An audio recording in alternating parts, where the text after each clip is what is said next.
strangers to scandal. Opie and Anthony on satellite radio. Those hosts, Anthony Cumia and Great Opie King. Controversial team.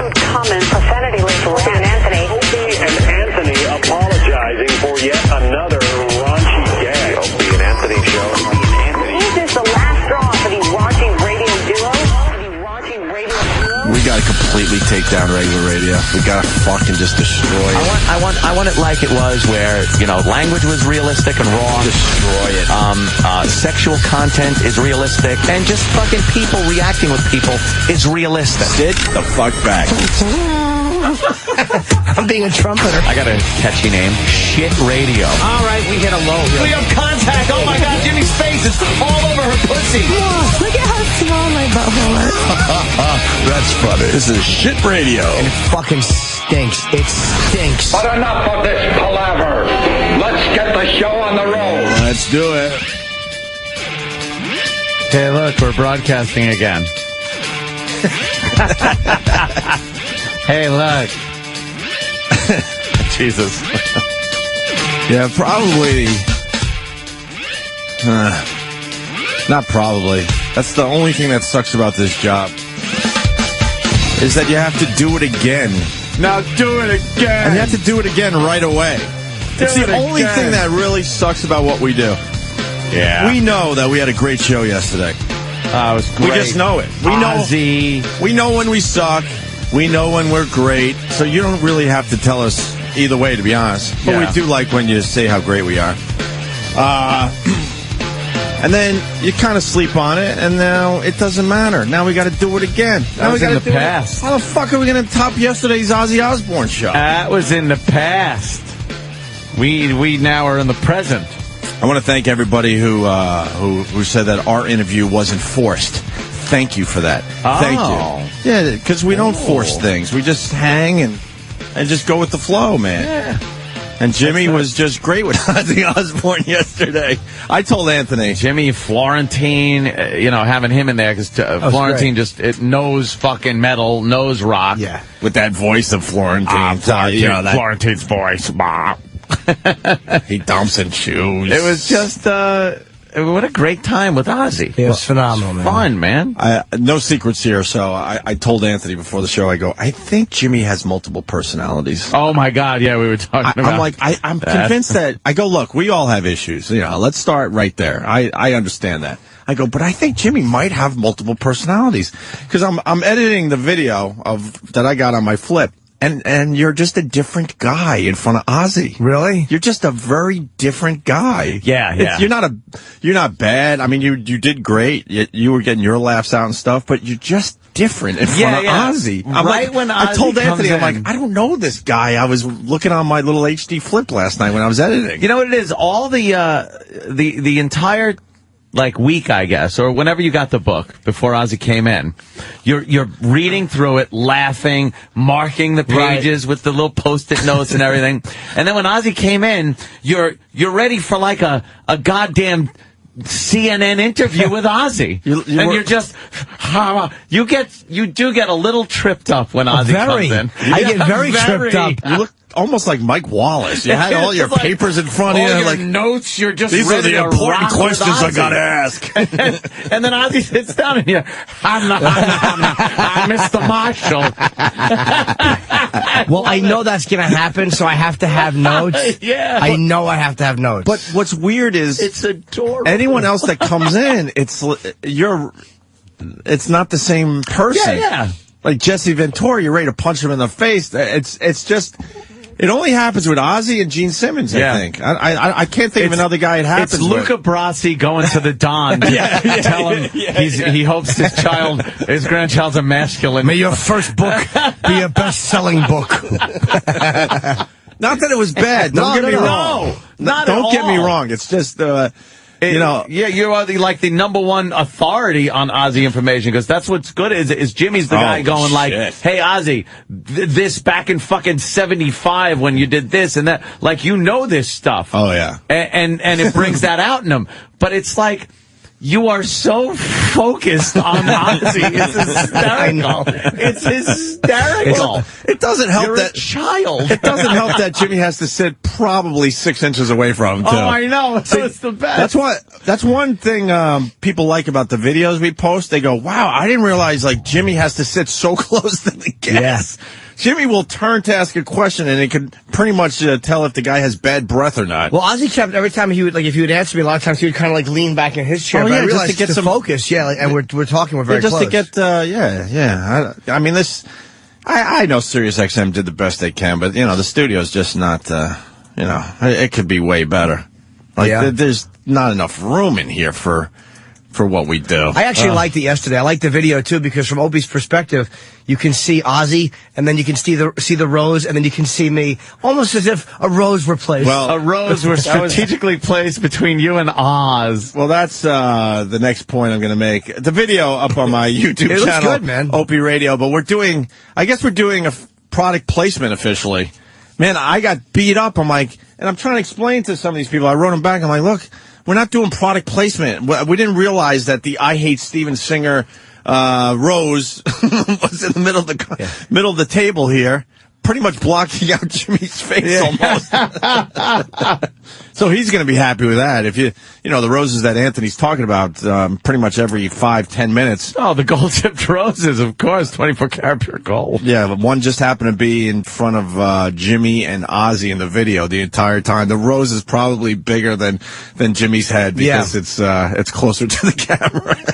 Yeah, the perspective really does make... It looks like Opie's filming us from behind a rose bush. He's stalking me and Ozzy behind a rose bush.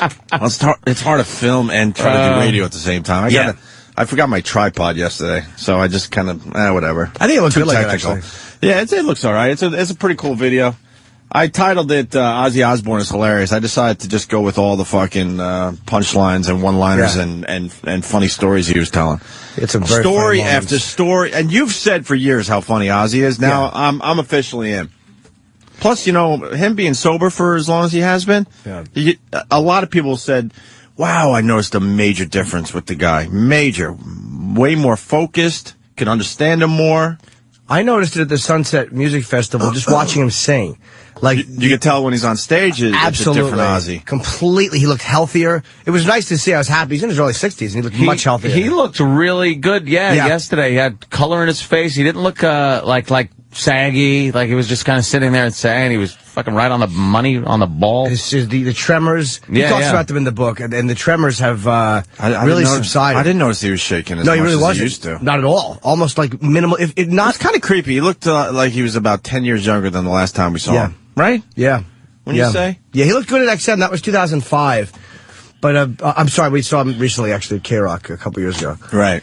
But yeah, he does look great, man. I was very happy to see that. Oh, well, here we go. Here's the first question of the day. Okay. We got a lot of homosexuals that listen to this show, man. George in Alabama. Good morning, O and A and Little J. Hey, buddy. Hi, George. Can I say something to Steve from Bayshore the other day? He made that comment. I about wrecked my fucking car. I was laughing so hard. He said something about Barry Manilow was going to bite the head off a cock. Yeah. It's, oh, God, that was funny. Little Jimmy, how you doing? I love you. Thank you, buddy. Question. Jay Leno, Ozzy, side by side. Oh, fucking, let's do a trifecta. Have Kiss there, too. They all whip out their dicks. Which one are you going to suck first? Well, might be a trick question, Jimmy. Might be a trick question. Definitely not Jay. Don't admit to sucking cock. That's what he's getting Well, he's speculating. Definitely not Jay, because he's packing the most. Oh, yeah, It'd be the most effort. That's a mouthful. And it'd have to be between Ozzy and who else? And Kiss. Wouldn't be Gene. Wouldn't be Gene. Paul looked really good when I saw him. He had his hair short. Oh, yeah? He looked very... Yeah, Paul, honestly, Paul Stanley looked 10 years younger than when we had him in. He's got short hair now? It looks really good, man. It looks... No, he cut his hair off just shorter, yeah. It just looks right. A little bob? Does he have a bob cut? No. A little pixie? Is it a pixie cut? No, just a short haircut. Yeah? Does he have the Dorothy Hamill? No. Hey, guys, I listened to the Fucking Messiah's fruit. interview. Not. I'm talking about him. What, George? Hey, Opie, I listened to the Messiah's interview with Ozzy. Yeah. Unfortunately, I have to listen to the replay because I can't stand Ron and Fez from midnight to 4 in the morning. Oh, they do a fine job. We love it. What? When I re-upped my membership on this thing, Yeah. I told them I had to get the premium package or whatever, and I said, just give me Opie and Anthony. You can take everything else off the radio. I don't like you, my friend. An enemy of my friend is an enemy of mine. Well, I'm sorry, I can't stand you. That's because you're from Alabama. Alabama, man! Let me tell you why. You don't get the genius that is Ron Bennington. Shut up! Officer, he hates police officers. Ron Bennington does.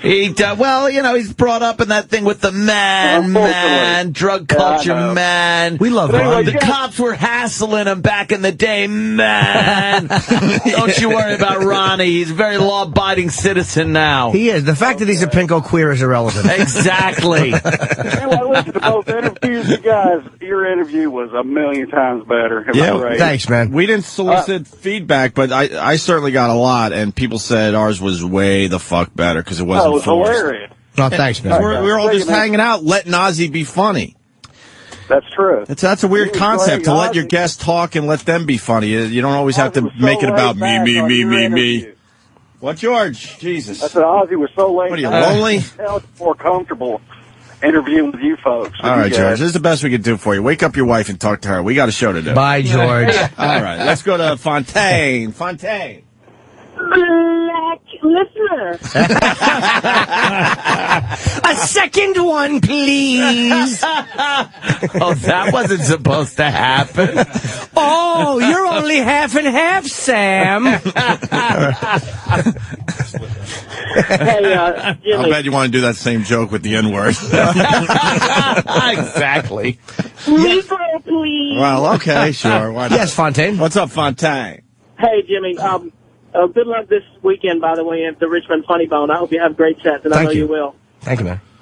Hey, you know how you shared some of the kiss dreams from your childhood, how they would beat you up and throw you down the steps and then love you. Were there any Ozzy stories from your childhood? No, because Ozzy I wasn't as young when it was Ozzy. It was a little older. I was probably like, I was getting into like 13 years old, 12. It was like around there. It wasn't, with Kiss, it was like 6 years old. And Kiss is my longest running idols. But I would have to say it was, it was more just, I just loved Ozzy and Black Sabbath. Jimmy. Yeah. I know. Kiss would 6, just throwing that down the stairs by Kiss. And then, but I would cry hard, and then they would just love me. It was so stupid. That is so bizarre. Lame. I know it is. And then I walk out and I see Paul. And he goes, hey, the funniest guy I know. I was so happy. But I had nothing to say. It'd be so great if Why they can't you just say something to him? I actually did walk with him for a minute until I was more comfortable with him, just chit-chatting. That's good. He's very friendly. Hey, I know we don't have a lot of people that watch hockey. I understand that. The Islanders played the Capitals last night. Capitals have a fucking strong damn team. And they destroyed the Islanders last night, 7-2. Yeah, the only reason I'm really bringing it up, though, you got to see the video of Hillen. I showed Anthony, and Anthony's not even a big hockey fan. Good one. He went, holy shit. Well, who wouldn't love looking at video of somebody getting a puck to the face? A fucking, what was that? Like, nice slap shot? It was a slap shot. Fucking puck flying into a man's face. Hillen couldn't have been more than 15 feet away. He hit the ice. And he caught the puck. Right, it looks like right on the front teeth. Yeah, right on the teeth, and then blood just coming down on the ice. Out of his mouth. It's fantastic. I don't even have an update yet. They took him off on a stretcher, and they brought him to the hospital for further observation. Yeah, that is great. I want to know what the injury is, if anyone out there knows. But it's called puck to the mouth. And you know what? The video, you could see it, but the guy is in the way a little bit, so you don't see. Actual. I mean, it's bad, though. Contact. You just see the blood yeah. just pouring onto the ice. Oh, my God. Oh, my God. You might want to check that out. I think the video's posted on YouTube or whatever. I'll make the old highlight reels. Oh, yeah. It's weird with the hockey guys. They all want to be like the tough guy and not wear the full, full mask. Full mask. Most of the guys are now wearing it where they protect their eyes, so it's like they have a shield just covering their eyes. I lost interest after Ron Duguay didn't wear the helmet and his flowing locks were going and didn't even care. That's what I was all about. Ron Duguay. Ron Duguay. There was a weird time in hockey where the new guys had to wear the helmets, but if you were grandfathered in. Yeah, if you're an older dude, to. you didn't have to. So you had some of these older dudes like, oh, I'm not wearing a helmet. And they would take headshots. It was it would just get ugly. It was all the guys that were on the in that Sassoon commercial, all the Rangers. Yeah. Remember that like years ago? There was a bunch of Rangers skating around in Sassoon jeans. Ugh. It was like, God, who the fuck was on the Rangers back when Ron Duguay was? Was it Epstein? It might have been Esposito. Esposito, sorry, Epstein. Esposito was a bit old to be in Sassoon jeans. Yeah. I don't think anyone should be in Sassoon jeans. No. Even if it was way back then. I'm not pro on looking at men's asses in Sassoon jeans, but I knew he looked horrible in Sassoon jeans. Did you save up your money as a kid to get Sassoon jeans? Never. There it is. There's the commercial. Danny found it. Ugh. It was Esposito. Oh, look at Ron Duguay. This is the worst. They're wiggling and they are dancing. They're wiggling and moving like backwards on skates. This is so bad. It's like the Bee Gees skating. Only a few people will care. Who are the four guys in this commercial? I see Ron Duguay. I see Esposito. Yeah, who the fuck is that? Dave Maloney. Ron Duguay. Who? Dave Maloney, Dave number Maloney 26. is in there? And Anders Hedberg. Anders Hedberg? Those are names I forgot a long time ago. Fucking A. Duguay still does a little fucking hockey commentating. Does he? And he still kind of has Does he the have hair. the hair? Because he's known for the hair. We talked about that. Known for the hair. When these Needs the athletes, hair. Keep the hair. When these athletes have that look, they feel like after they retire, they got to keep that look. They got to keep. Does McMahon still wear a fucking headband from Chicago? Sure. Does he? I'm sure Raleigh Fingers has that stupid handlebar mustache. I haven't seen a picture of him in years, but I guarantee he has an old, and I mean old, handlebar mustache. Mustache. Let's say hi to Tony in Brooklyn. Tony. Hey, what's going on? What's up, Tony? Hey, I just want to say, high-def TV is the best thing to happen to hockey since I don't know what. Sliced bread. It so great on TV. You know what? I gotta agree with you. As far as all sporting events go, hockey really looks great on high def. Yeah. I mean, because it's tough to see the puck to begin with, so the high def really helps that out. That's true. All right. That's true. I mean, other sports is kind of cool to see in high def, obviously. I mean, you want to see football and basketball, baseball, whatever. Do you really need high def? I think baseball looks fucking great in high def. Actually, you probably do because the ball's so small and when you're looking at when they zoom in on the pitcher's fucking grip on the ball and you're seeing laces that's kinda true. and fucking dirt under his fingernails. Yeah. It's like, wow, they figured this shit out. I had to go out to Long Island yesterday to get my old car that's been sitting in my sister's driveway for a year. What are you, a fucking... Remember the old car that fucking broke down many times? Is that Raleigh Fingers?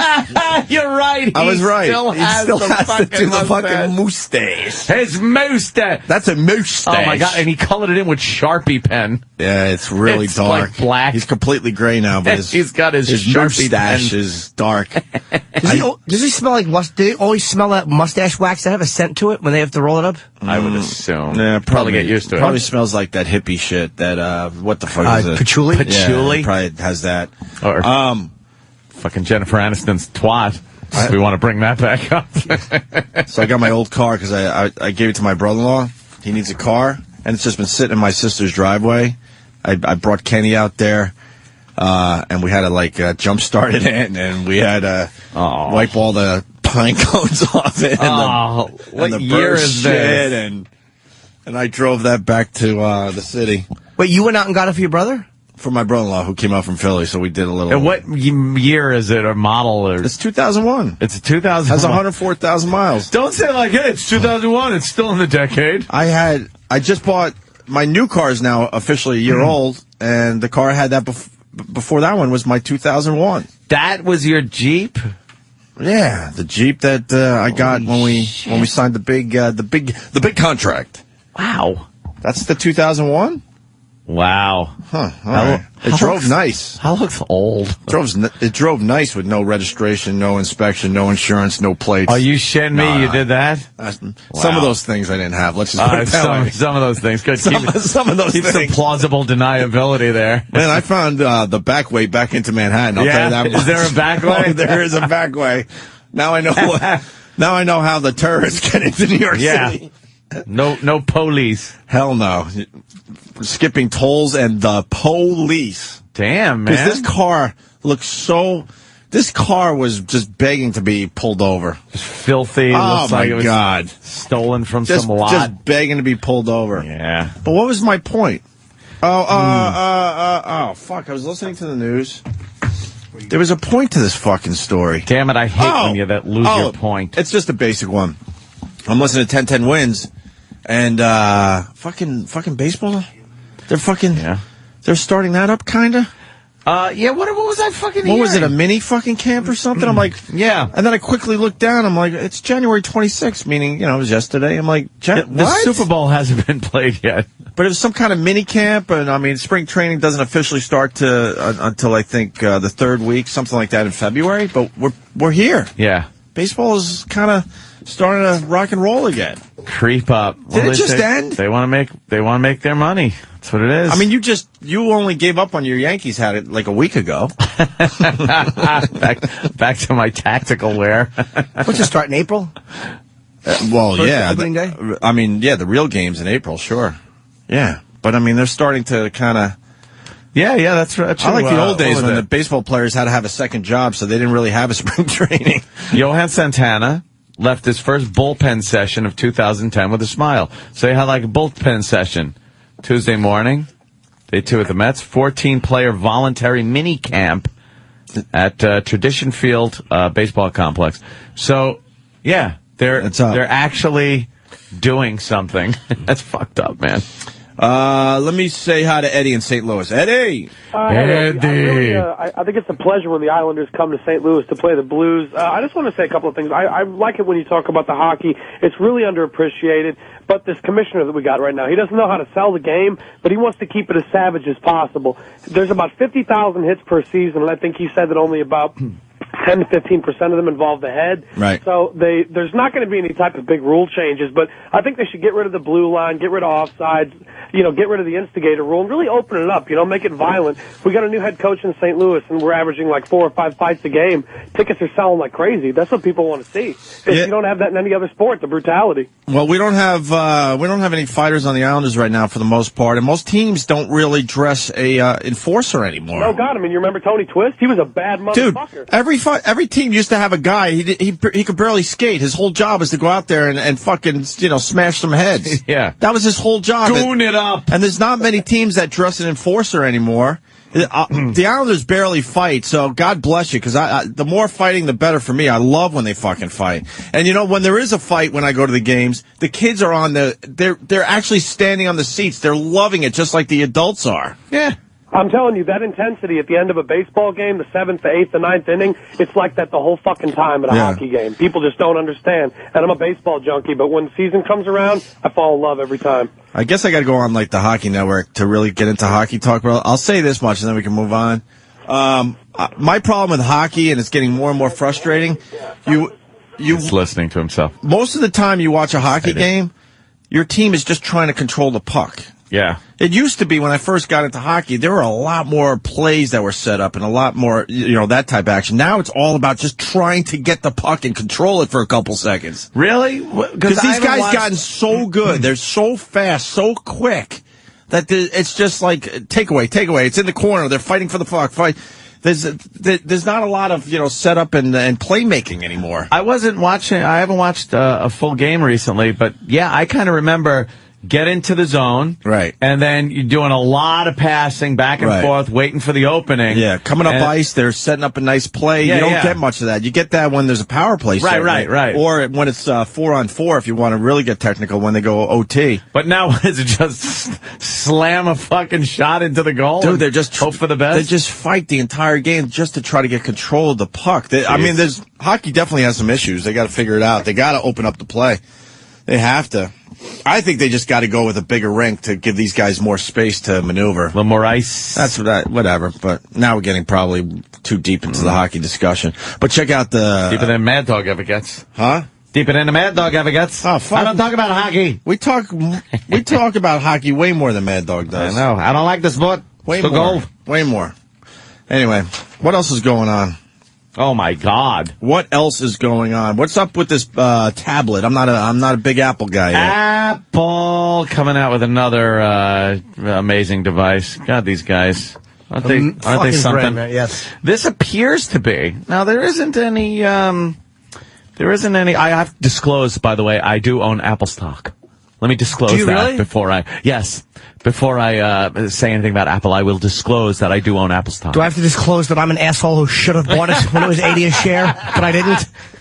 You can disclose that. I spent my money on Sirius stock, which actually went up in value a lot. We got to get a stock market expert on just to calm Jimmy down. Because he loses his mind when these stocks go up and down. He's like, I should have bought it. You're Apple, never Apple.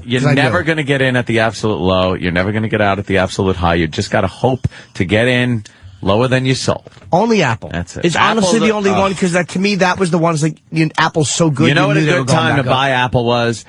Just before they announced their earnings yesterday. You never know. Sometimes that shit backfires after the bell. It would have been, with Apple, pretty good. Yep. Pretty good, especially with, they had the biggest earnings ever for a quarter. Christmas was in there, so it was giant. Mm-hmm. They have the tablet coming out, which seems to be a lot of people are interested in it. What is a tablet? Isn't it just kind of a laptop? Dissolves in water. It's no good. Yes. It's granite. They can't figure out. All the tablets are dissolving every time it rains. It's like, damn it, we made a mistake. You drop them in water like an Alka-Seltzer and drink them.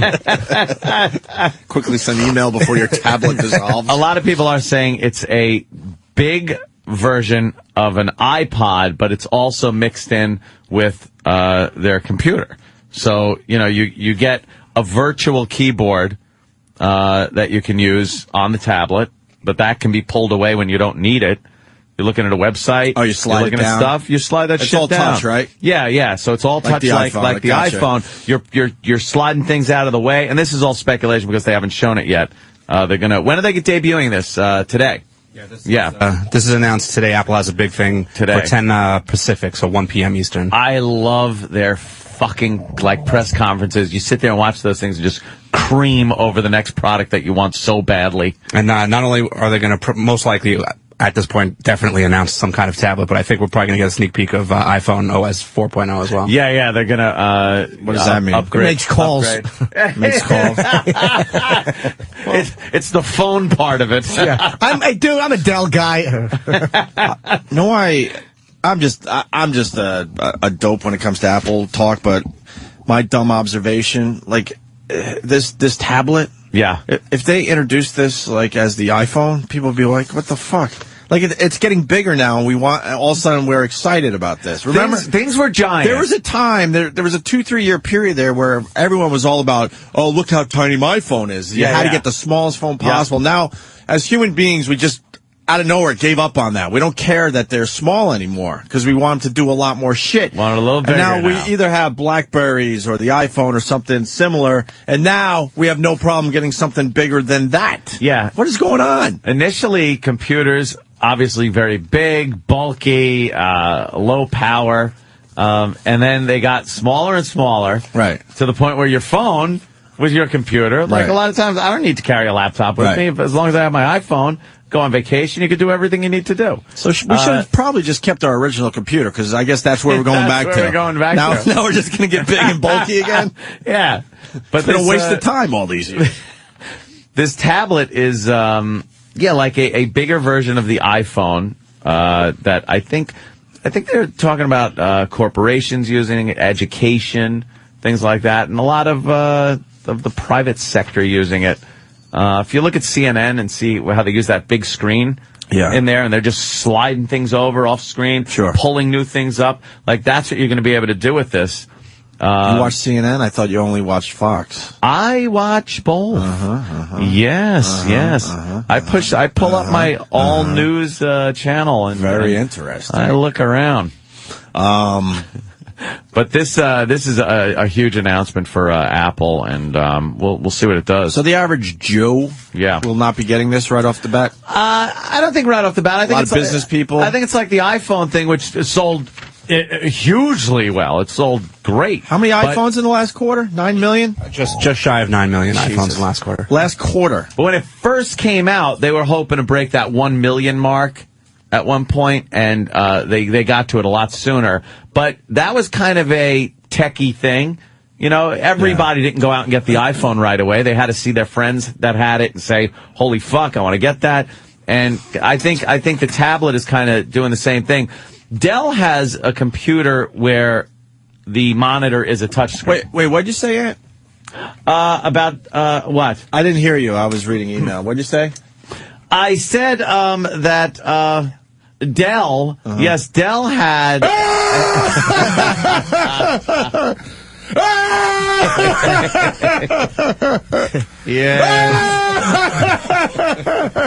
Wait, what did you say? Oh, sorry. Still laughing at Dell. Really? Dell want to talk about bad stock choices. Touch screen. I'm down thousands and thousands of dollars thanks to Dell. Still holding that? I gave up on my portfolio years ago. It's just sitting, just rotting in my drawer. Hang it up next to your Citadel fucking useless stock certificate.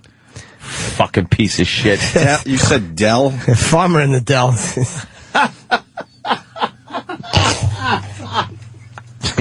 God damn it. That wasn't bad. Dell's back in? Dell's decided to compete again? I don't think they are, to tell you the truth. They have some kind of a touch screen. But this tablet thing with Apple, and Apple's really kind of making headway now against Windows as far as an operating system. Right. A lot of corporations still using Windows because they've had it there forever, but a lot of new companies throwing Apples in there now. They're throwing Macs in. They've sold more Mac computers this quarter than they ever have. I got one. I got a Mac Pro finally. Yeah, a lot of people. I mean, I just don't want the iPhone, but I love the Mac, dude. As a laptop, you would, but I you got would one. love the fucking. I know. If you I got it on my it, desk. You would love it. I play fucking what the hell is it called? Great. It's a fucking game. It's a Coleco fucking football game. No, I play paper toss. You play paper. I actually $350 paper toss game. I swear to God. I swear to God. I have an iPhone and I actually charge it up so I can play paper toss, and that is all I use it for.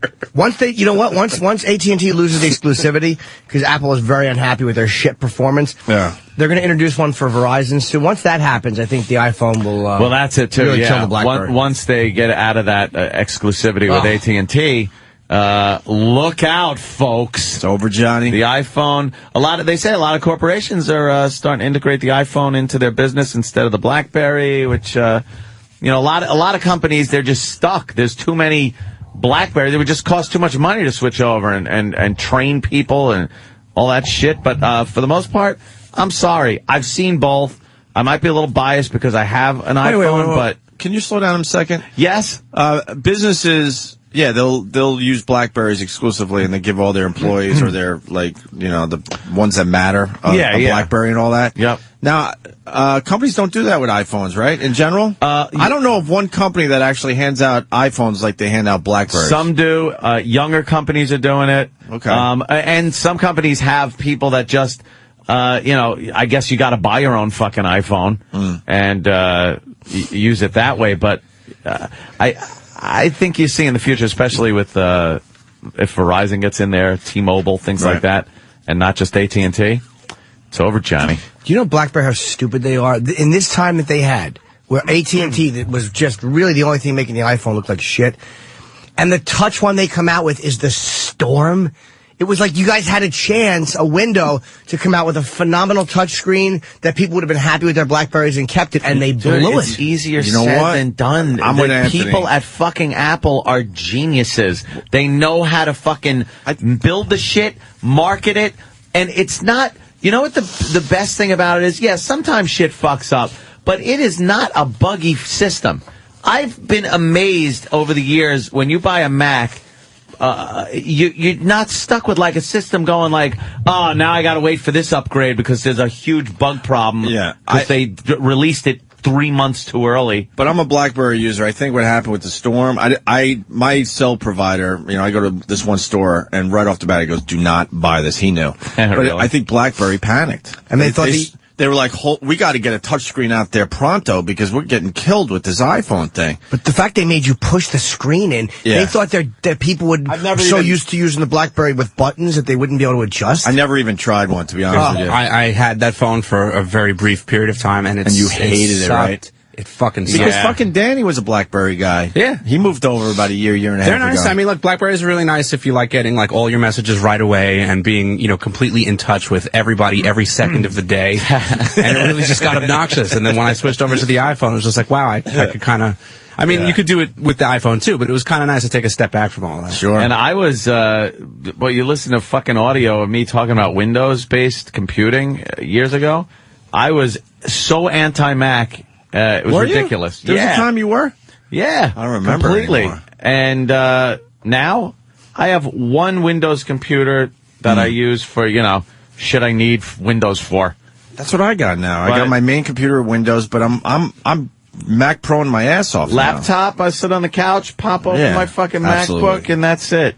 Who doesn't watch TV with a fucking laptop computer right there? Everybody on their lap. Isn't that amazing? Who doesn't do that? You're watching TV, but you're just... And if you're not doing that, your computer's close by, so you're on the computer watching TV. I mean, I have like a little like laptop stand right by my couch, and then and I put stuff on, and like it gets to the point where I'm not even really watching TV. I'm just kind of in and out. Yeah. So I just kind of have the TV on as like background stuff, so I could look up every once in a while. Yeah, and that's the difference between the generations, because we're so used to being brought up on TV that we always feel like we have to kind of have the TV on, even though we're not, like Danny said, paying attention.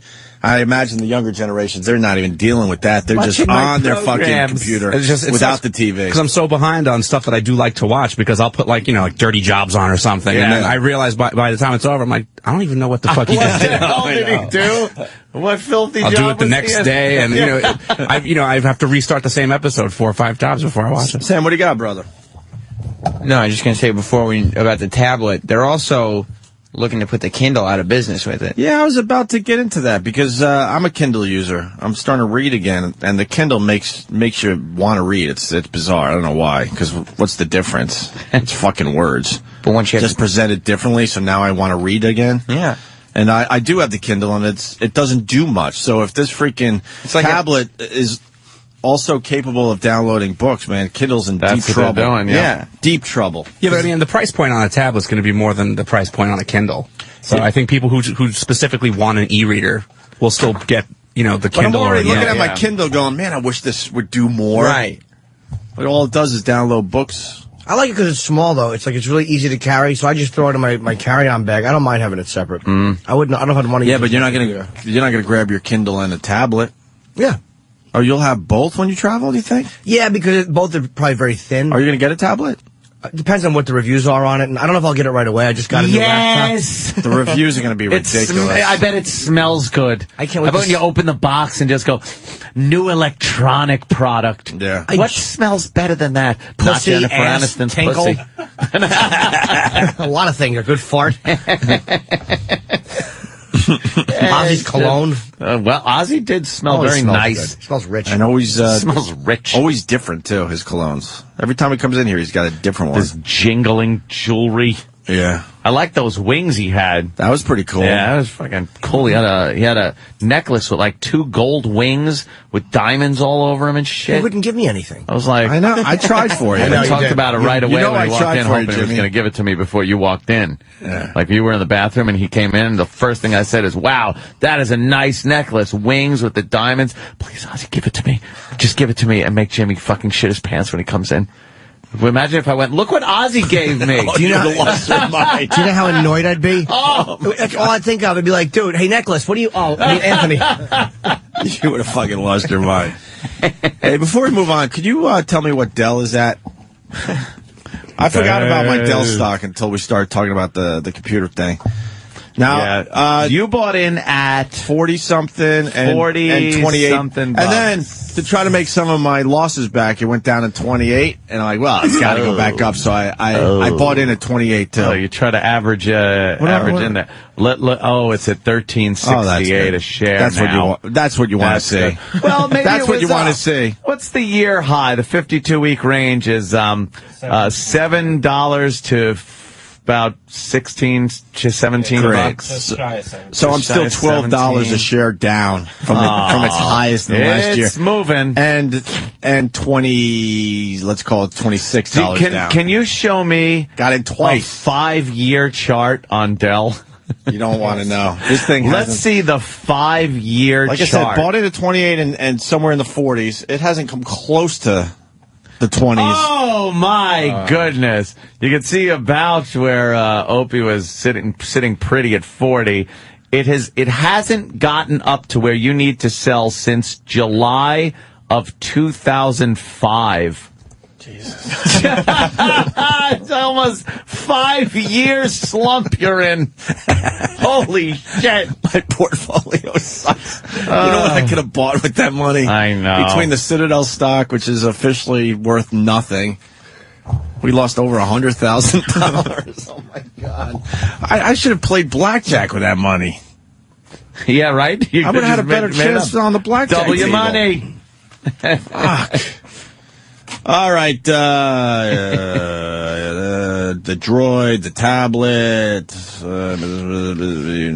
The tablet will also have the ability to view newspapers and magazines. Yeah, we said that. That's really bad news for Amazon. Oh, my God. What did I hear? And Barnes & Noble, because Barnes & Noble came out with their version of the Kindle, I noticed. I heard something on Wins today, and please check this and see if it's correct, because it's unbelievable. Fucking Newsday.com. Newsday.com, which is the worst fucking thing that exists. First of all, I've lived, so has Anthony, we've lived in a bunch of places. Newsday is the worst newspaper I've ever read. I've always hated Newsday since I was a kid. Horrible. And then I moved to Boston and Western New York, all over the fucking place. And Newsday is the worst. It's such a boring paper. But now the problem is, a lot of times when you put in a news story in like Google News, Newsday stories pop up first. Okay. So you click on it, and Newsday decided that if you aren't a subscriber to like Cablevision or something, you have to pay, you have to subscribe to their news site. So it'll say subscriber-based, blah, blah, blah. 3 months now, they've been subscriber-based. For 3 months, you have to subscribe to get Newsday on the Newsday site. 35 people have subscribed in 3 months. Get the fuck out of here. 35 people. You know what? Oh, how great is that? It's fantastic. When I heard that, I'm like, good. No one wants to subscribe to Newsday.com when, first of all, you can just go anywhere else and get your fucking news. Well, that's good news because they've been trying to figure out, because these papers are folding and how they're going to survive. And a lot of people are thinking, well, maybe people will buy their news. And I'm like, fuck no. You can't force people to buy their news. Yeah. Because if all these newspapers go online and do exactly what you're saying that Newsday is attempting, the news will get out another way. Yep. There's no way. You can't make people buy news. Can't make us pay for the fucking news when there are so many sites you could just go to and get the story. Like when I see, I'll go to Google News, right? Right. And there's a story I want to see, and I'll see the source is Newsday, whatever. I'll wait till it's not Newsday, then I'll click on that and read the fucking story. Right. What, I know I'm not going to be able to see it because it's subscriber-based. 35 people, good for you, you dumb, greedy shitheads. The article I read, is that it cost $4 million for them to revamp their website. So with those 35 people, they've recouped $9,000 so far. Oh, that's fantastic. Yeah, Scott S. from Quakertown. It was $5 a week. $5 a week. What assholes? To read the news on Newsday.com? What Who's in charge of Newsday? Hugh Pinero?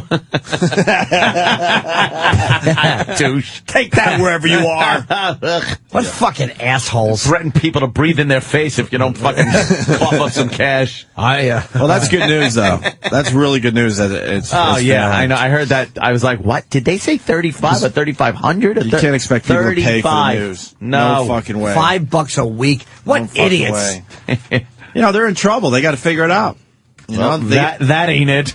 Well, you know, the reason newspapers are in trouble and regular radio is in trouble, that they don't have creative people to figure out what the next stage is. Cost per subscriber, $114,000. Nice. So they won't break even until 38.16. Was I calling it the tabloid instead of the tablet? The tablet, whatever. It's fucking early. You could read tabloids on your tablet, I bet. There you go. Well, I didn't know that. Should have said that. That's a good joke, though. It's funny. Shut it. Tablets. I didn't know that about Newsday. Yeah, that's great. The pomposity to think that people want Newsday.com so bad. And it's a big tie-in to cable, to fucking cable parent vision. Company, yeah. Yeah. So it's, you know, they try to say, well, if you got that, you get that. Another thing I'm really pissed off at is I have IO, Cablevision, whatever the fuck, right? And then I see the commercial that says, oh, this is good. You can program your DVR from your phone if you're away. If you want to tape something, you're like, oh, shit, let me do that. Yeah, only if you also have their fucking internet service. I don't. I have Verizon fiber optic super zoomy speedy internet, and I can't fucking program my DVR from away but I have cable. I have their cable service. I have their fucking DVR. I have all that shit, but they won't let me because I don't also have their fucking. They're just all greedy cunts, man. Fuck them. Let's say hi to Joey. This cannot be possible, Joey. What's going on, guys? Hey, Joey. Listen, the newsstand price for Newsday went from 50 cents daily to fucking $2. That cannot be. Maybe you bought it. Did you buy it in an airport? Because in an airport, the New York Post is $2, but here it's still regular price. What's that? No, I mean every mom and pop store. Hold on a minute. All right, hold on a minute. I got a Newsday right in front of me here. Lucky devil. And don't nod off while you look at it. You know, kidding. Joey is almost right. It's $1. It says $1 right on the front page. Maybe that's your subscription price. What? Is that a subscription price? Is that New York Newsday? City edition. I have no idea. But $1 for a newspaper every day? That's kind of crazy. That is crazy. And Joey's saying it's $2. So that's $2. I don't buy this fucking paper. I really don't. Can I see the Newsday? Oh, sorry. That's all right. It's a terrible paper. Yeah, it sucks. All right. Well, newspapers are in trouble. They just got to, I don't know how they're going to figure that one out. Thank you, sir. Let's go to Greg in D.C. we got? Yeah. What's some of them other papers? You know what, people like to hold their computer. They like to hold it open. You got your tablet.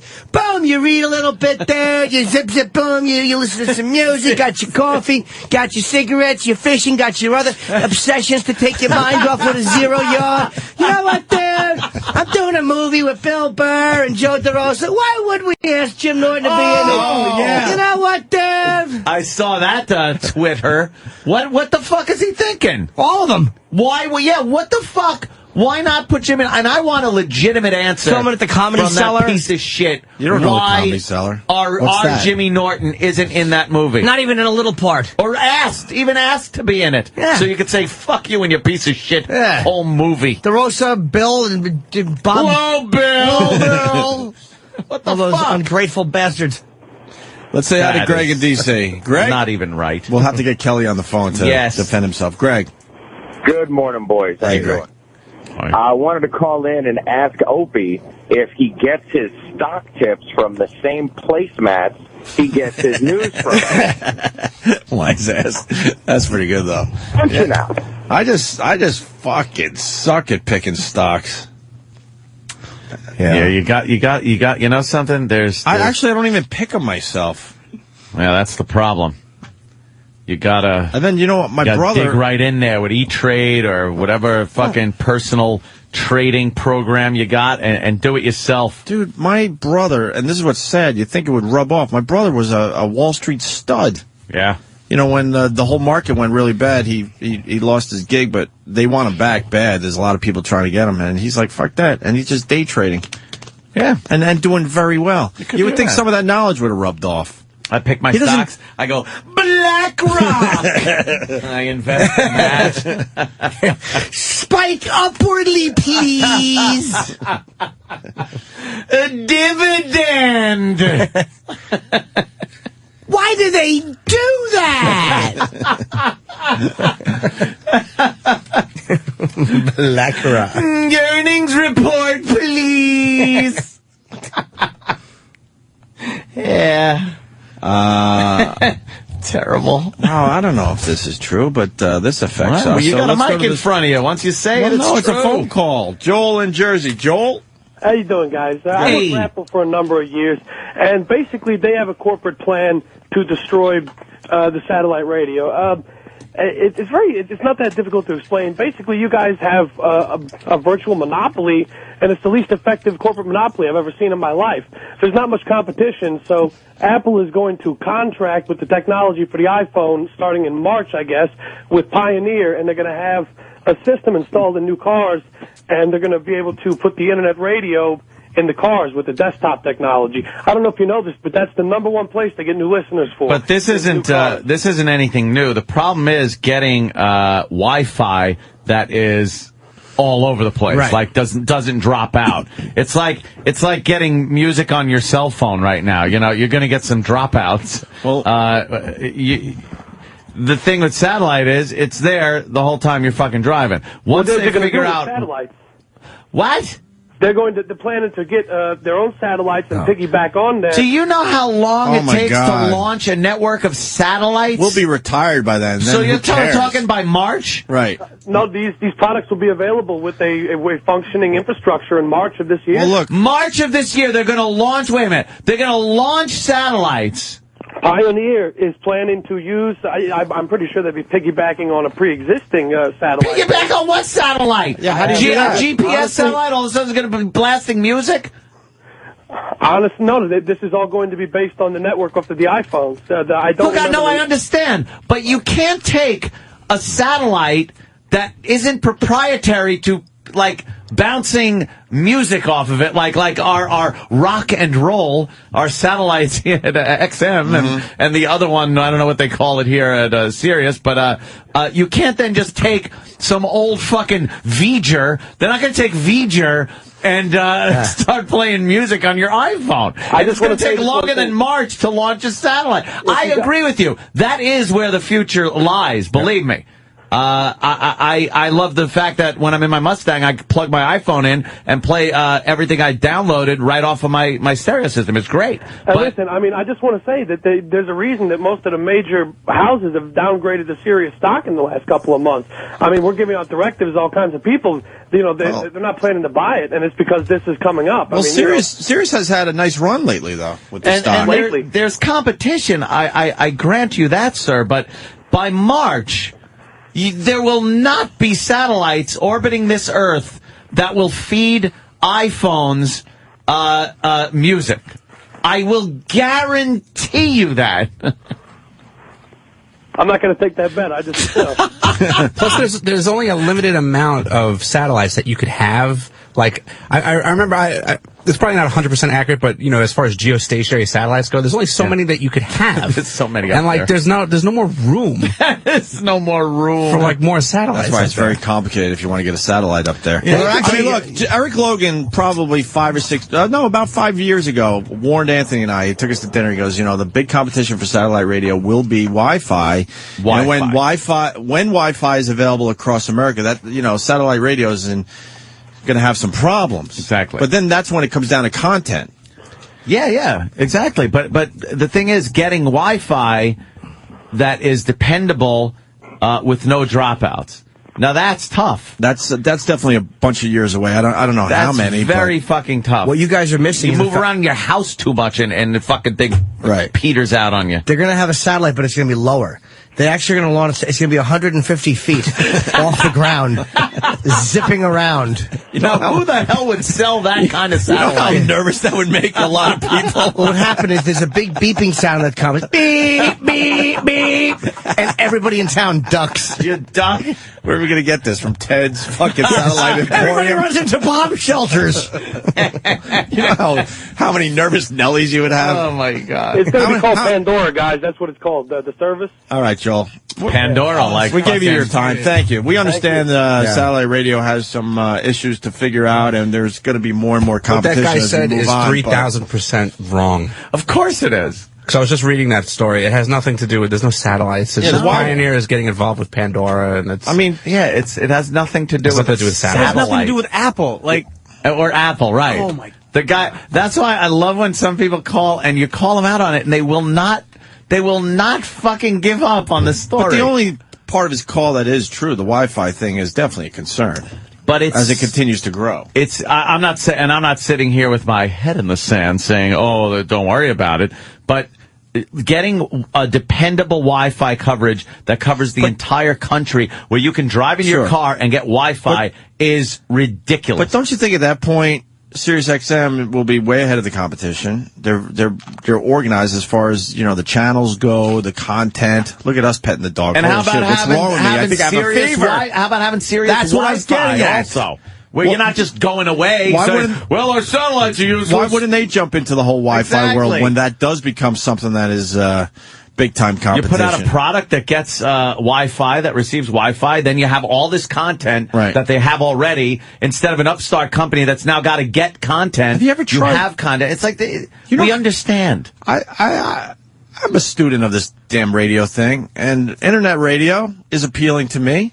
It's complicated, though. It really is. It takes forever to find a cool internet radio site. There are so many because so many people have the option to do it. So that's why it's going to be important. Then you get somebody that can organize the internet radio and go, well, we've looked at all the internet radio stuff, and this is what we think is the best out there, and then package it that way. That's what needs to happen with the whole internet radio world. Exactly.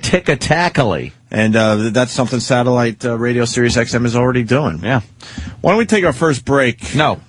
All right. All right. Well, Eddie in Virginia. Satellites that look like apples floating around with worms coming out of them in the sky. Oh, Chip. Eddie. Morning, boys. Good morning. Anthony, when you go to your financial advisor, do you say, prospectus, please? Yes, that's me. That's good. Prospectus. I hate the prospectus. I don't know what that is. I know. It's like a 1-over on what the fuck you're buying. It gives you kind of the stats and stuff like that. Book report on your company. Yeah, it's like a little book report on your company. You're right. The prospectus, I don't read it. I look at charts. I look at hot zones. Those things. I look at graphs. Those things take up a lot of space in my mailbox and just throw them right away. But maybe I should start reading them. You know what? I'm not doing too well. They're great for rolling up in tight little things. Putting then in you the put them in fire, your right? fireplace, Oh, yeah. and they start logs very well. Oh yeah, fire, Yes. fire starter. Yes. Brett calling us from a heart-shaped tub in the Poconos. Brett, Hey, how's it going, guys? what's up? How's the champagne glass? yeah, it's actually not too far from my house, strangely. We know. We know you're in the I work for Poconos. Sirius XM. Anyone Go who with lives the in the Poconos is very close to a heart-shaped slash fucking AIDS tub. AIDS tub. Very good. I just went in, I'm actually on my way to work. I work for Sirius XM in the satellite operations group. Wait, who do you work for? What was that? Who do you work for? I work for Sirius XM. Sorry. Thanks for humoring me. Makes me feel, I feel right at home now. Yeah. What's up, Brett? Go ahead. No, I was just calling in. I was hearing that guy going on about Pandora and the Pioneer Radio and all that nonsense. And, you know, for anyone to think that someone like Pandora is going to get in bed with a satellite company is just crazy. Our company, you know, it's going to be at least a decade or so before Wi-Fi is really an issue. Yeah, that's what I think. It's very, very difficult to get it. It's all definitely over the creeping place. up. Yeah. It's getting there, but I mean, look at it like this. I live in the Poconos. Yeah. In order for me to listen to you guys, I have to have an XM or a Sirius receiver in my car. There's no way I could use an iPhone or anything like that. Never going to happen. All right. Sat phone. Plug a sat phone all I into your got. fucking All right, Brett. computer. Thank you, sir. Listen to us for $20 a second. I think the way the show should be is like there should be one location and everybody should have to drive there and listen to it in chairs. They should have auditoriums set up all over the country. You think that would be a bad business model? Oh, you know what a bad business model, yes. Oh, God. If you had these special receiving stations set up with just metal chairs and coffee and donuts set up, and people had to get there by a certain time. How many listeners do you think we'd have? You might have 3. Can we make these hot spots in really cold areas, too? Yeah. Metal chairs. There's one in Juneau, Alaska. Right. It's horrible. It's a bad business model. All right. What else? Well, we got a lot to do. Russell Peters is coming in? Yeah, he's in like... what? He's like one of the biggest comics in the world. Yes, he is. And he was on our show once, but unfortunately we had so much going on, we didn't really get to do much with him. He's doing Radio City Music Hall, I think, this week? It might be this week he's doing 2 shows. I don't know. I don't have the sheet in front of me. All right. Damn. We got that going for us. Which is nice. Keith Olbermann's 51 today? Holy shit. Any other fun factoids before we go to break? We'll figure out more factoids after the break. Opie and Anthony, stay there. Hey, you got your sweetheart, and Valentine's Day is coming up. What are you going to do? How about a real long stem rose dipped in 24-karat pure gold from Steven Singer Jewelers? That's right. They last forever and ever and ever, and they come with a lifetime guarantee. If they last forever, why do you need the lifetime guarantee? I'm going to ask Steven about that one. But they do. Women love them. Display them proudly year-round. And get this. You got $59? You got that rose. You got that gold-covered rose for your sweetie.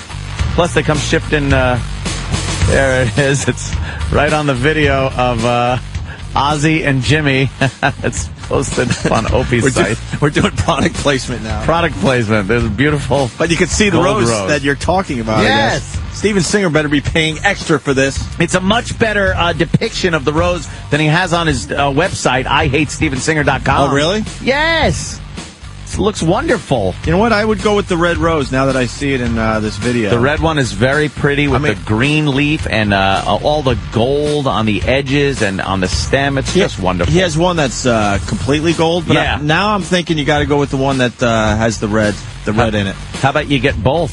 That's one true. for mom and one for your girl. Why not? That's wonderful. Steven Singer, he knows how to do this. And, oh my God, I'm not in Philly. I don't know what to do. Go to IHateStevenSinger.com and you order it there. You're going to get it by Valentine's Day. Don't worry. $59. $59. Visit the website. It comes in a beautiful gift box, too. Personalized cards, so you can say, oh, I love you, I love you. Free shipping in the continental U.S. This guy does it right, Steven Singer. IHateStevenSinger.com or 888-I-HATE-StevenSinger. Again, you can see some pictures on his website, but they suck, the pictures. Go to Opie's Twitter or Opie's YouTube. You'll see a good depiction. Yeah, it's Opie Radio on YouTube. Ozzy Osbourne is hilarious, and you'll see the fucking rose right in front of Jimmy's face. Then you go to IHateStevenSinger.com, you order it, it's great. Long stem roses dipped in 24-karat pure gold. Steven makes it easy, like I said. Or if you need a little assistance, 888-I-HATE-StevenSinger. You talk to a personal shopper if need be. They sold out last year. Don't be an idiot. Order them now. Get them right in time for Valentine's Day. Take advantage of Steven's free shipping. IHateStevenSinger.com. And please tell them Opie and Anthony sent you. Would have taken a nice dip. Is this us? No bed? Oh, there's the bed. All right. Yeah. Hey, Anthony, we're going to talk about ProFlowers.com. I got to tell you one thing about this ProFlowers.com. The latest thing I'm doing with these guys. Yeah. I send flowers. Yeah. Once a month for a year to special people in my life. Wow. All right, that's pretty cool.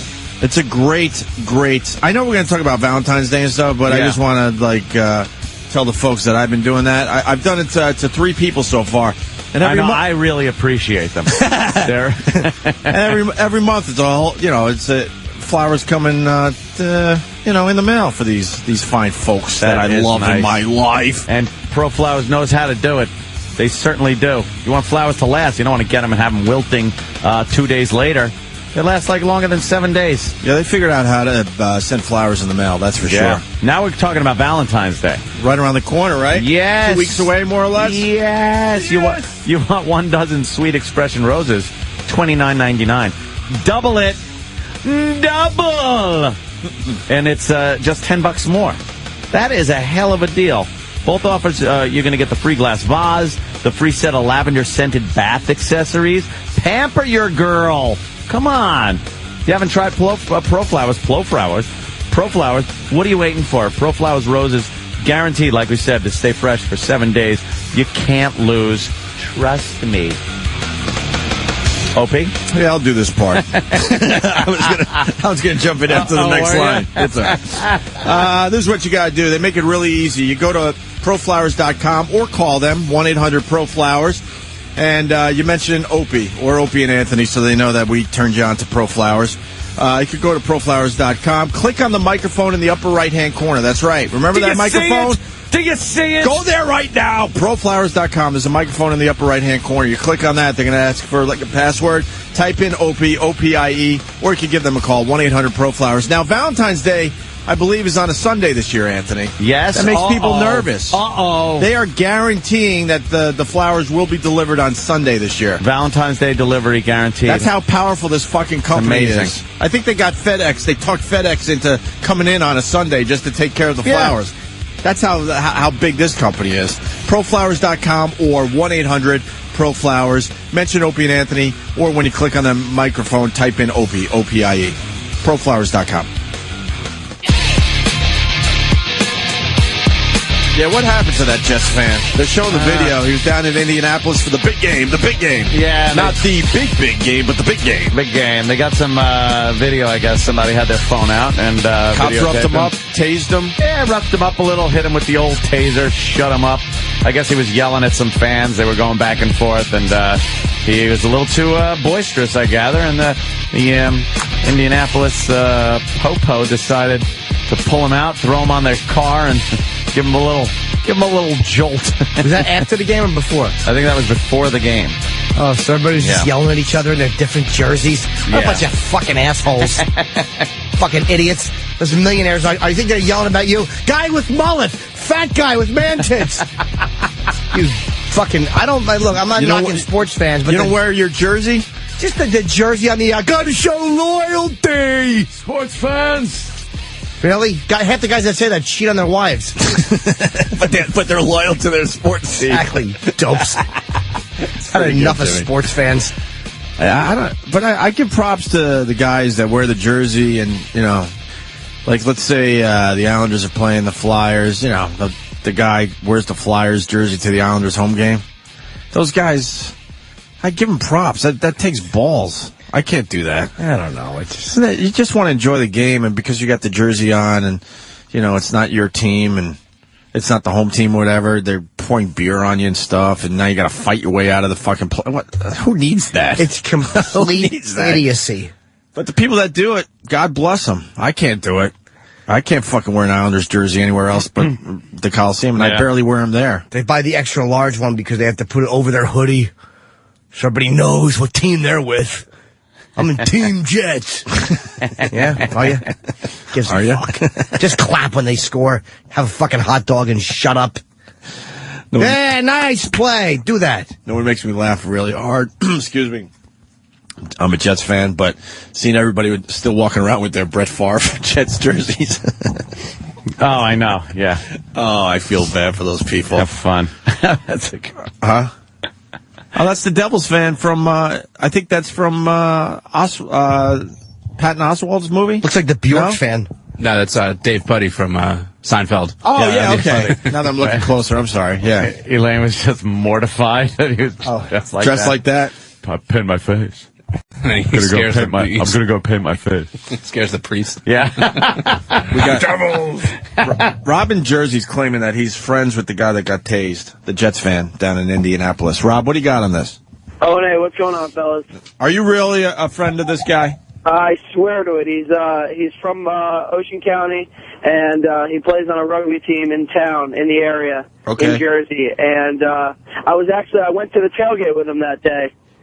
And the cops were such dicks. There were Jets and Colts fans on opposite sides of the parking lot, and the cops didn't like where we were standing, so they started rolling their patrol cars through the middle of the Jets tailgate. And everybody was backing up, and I guess Pat didn't back up quick enough, and he kind of shrugged his shoulders like, what the hell do you want me to do? And this dickhead cop, the plainclothes guy, gets out and goes, you got something to fucking say?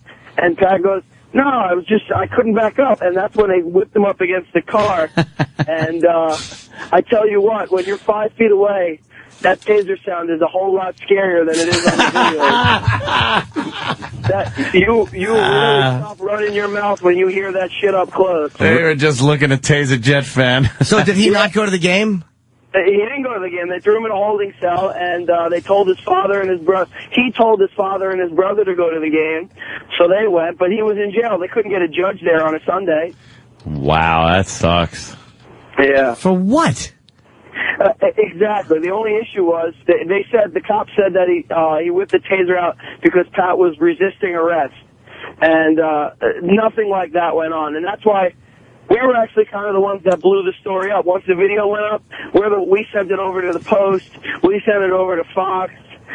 We threw it up on Facebook. We're just going to try to keep it going for a few days if we can. Yeah, if you look at the video, it doesn't really look like he's resisting that much, to tell you the truth. He's, they grab him out of the crowd, throw him onto the trunk of the car, and that's pretty much it. Can I play devil's advocate, though? Yeah! Devil's advocate. Look, but don't touch! Yeah. Back up, but not fast enough. Stand up and get tased. The cops. I mean, we support cops. Obviously, everyone knows that. Now, the cops know that everyone has their cell phones out, and they're ready to tape everything. Yeah. So why would they take that chance there, Rob? Because it's fun. It's fun to tase people. No, you can't, the risk, it's nothing compared to the fun. Because as soon as there's some kind of commotion, we all now just lift up our phones and start taping. Yep. We don't know what we're going to get yet, but we're at least trying, right? Yeah. And the cops know this shit. Do you think they're more naive in the Midwest than they are to the fact that we're going to be all over them as New York and New Jersey people? I don't know. I'm just throwing that out there as part of the issue here, that's all. I mean, I believe your story, but I'm just wondering why the cops would be that dumb if everyone's filming. But I don't have an answer to that. Yeah. All right. But hey, what about your buddy? Any chance of getting him on the phone? Potentially. I know I have his brother's phone number, so I could probably try to get a hold of him. You want to sit on hold for a sec? Yeah, we want to get your friend on the show. Okay. All right, hold on. All right, cool. Let's go to Jim in Iowa. Jim? Yes, Hope. Morning. Oh, good morning, Jim. Hey, this guy's full of shit. Ian Halpern had this story yesterday. He called yesterday with the same story about the taser. Look it up. Look it up. I was 5 feet away. I was 5 feet away, and I saw the whole thing. Just Google it. Google it. The video is up. I said this was going to happen before it happened. You know what kind of pussy you can get in Indianapolis? Google it. Some of the finest pussy in America. He was working on a project. Right. The cop, obviously, his wife had a stinky pussy, and he was upset. That's the news that's going around. Google it. It's an exclusive for you guys, even though I've talked to everyone else before you. Google it. Google it. You can see for yourself. Damn. Every fucking story gives us. It's an exclusive to you guys. No, Google it. And then I go on the internet. It's like, it's on every major fucking gossip site. There are 800 billion reporters call me, and I said, no, I'm just doing this for Opie and Anthony. Google it. Fucking love the guy, though. He's such a tool. Supposedly it's Kevin from Connecticut. I know. The cop said to the Jet fan, you spit on my wrist, wipe it off. Oh, yeah? Wait, does Kevin have knowledge? The Colts fans were chanting T-A-Z-E, taste. Oh, shit. Oh, shit. Were they? I mean, that's a great line. Kevin comes up with good lines. So is he going for the joke, or is that what really happened? Because it could go either way on that one, right? That sounds pretty fucking funny, though. Yeah, that's pretty good. Nancy Grace is getting sued because of that woman that committed suicide. Oh, is she? Yeah. Really? I don't know what the woman had done, but after the tough interview by Nancy Grace. Yeah. Nancy Grace kind of grilled her in an interview, and then she killed herself. But What the fuck is that? I wonder if Nancy Grace's company is going to cover her in the lawsuit. Or if they're just going to leave her hanging. Interesting question. Yeah. You would think a company would probably, back her. You would hope so. A good company would, sure. Yeah, I would think. Yeah, she's probably totally covered. Any real company would. Especially if it's in her contract. Yeah, sure. exactly. Speaking of football, Obama. What? At least this guy could make a choice, Anthony. Oh, Kenny? He's rooting for the Saints to win the Super Bowl. Oh, is he? Usually these politicians like, I like both teams. Well, if he treats this like he treats his politics, by halftime he'll switch and say the Colts and say he never meant that he was going to go for the Saints. How great would that be if a president goes, for the first half, I'm rooting for... He should. The Colts. Second half, I'll root for the Saints. How funny would it be if he went to the game and he was wearing very, very tight, shiny, like almost like a lycra but shiny gold fucking Saints shorts and like a cut-off black shirt. With like a huge bulge. Well, almost like the fucking cheerleaders in The Longest Yard. Yeah. And he was just effeminately clapping and he had like pom-poms in the booth and there's people like, what are you doing here? How would the announcers handle that? Well, the president's here and really seems to be a fan. And he came into the booth and he was just talking. Oh my God, the first half has been amazing. Oh, they just look so good in the uniform, so big, manly. Well, thank you, Mr. President. Holy shit. Shiny gold, tight, like ball-hugging shorts. Hey, we got more on the tasing thing. We got a cop. I believe we got a cop. Ed in Indiana. Ed? Good morning, boys. Morning, Officer Ed. Hey, man. Yeah, about that taser shit. I've had one of those for close to a year, and you go shooting people with it. There's just a lot of fucking paperwork involved. You got to take it to the hospital and yeah, but it's put fun. pieces of the taser and the evidence and shit. It's too much fun. work. It's fun to tase someone. Yeah, well, it's fun. Don't get me wrong, but it's not fun when they tase you. I don't know one cop that doesn't think tasing someone is a pisser. I think if we sat down with the cops, they would go, man, it's worth all the paperwork, all the OT, please. all the time. Whatever. Once that motherfucker jolts and goes on the ground, you don't give a shit how much paperwork you got. That is your best day at work, when you get to tase somebody. Yeah. Come on. You feel kind of sad for him, too, because you remember what it feels like and shit, so... sparingly. We're not going to worry about the emotions of the situation. I like watching that one tase clip where the cop goes, all right, enough. We've been tased. We know what it feels like. And she goes, well, I ain't never been tased. Yeah, you're sitting with the hospital for an hour after that. You'll regret it. Tasing audio funny every time. I don't care if it's an old lady or... My favorite tasing audio is the woman, the woman that's talking on the phone in the car. Oh, I love it. And they get her out, and she goes, get your hands off me. Let go of me. Like, she goes, get out of the car. Get out of the car. I will tase you. Get out of the car. And she finally agrees to get out of the car, but she opens the other cop opens the door, and she's not getting out. And once her door is unlocked and open, because she had it locked, the cop grabs her by the arm and brings her out. She goes, get your hands off me! And she started really resisting. Bam!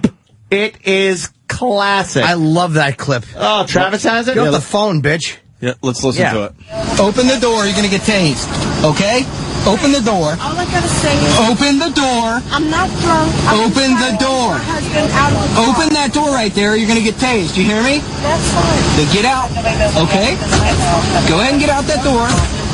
Thank you. Step out. You don't have to touch Yes, I do. me. Step out of the car, ma'am. No, you don't. I'm getting out of the car. Get out of the car. Step out now. Okay, so you now. get off of me. Get out of the car.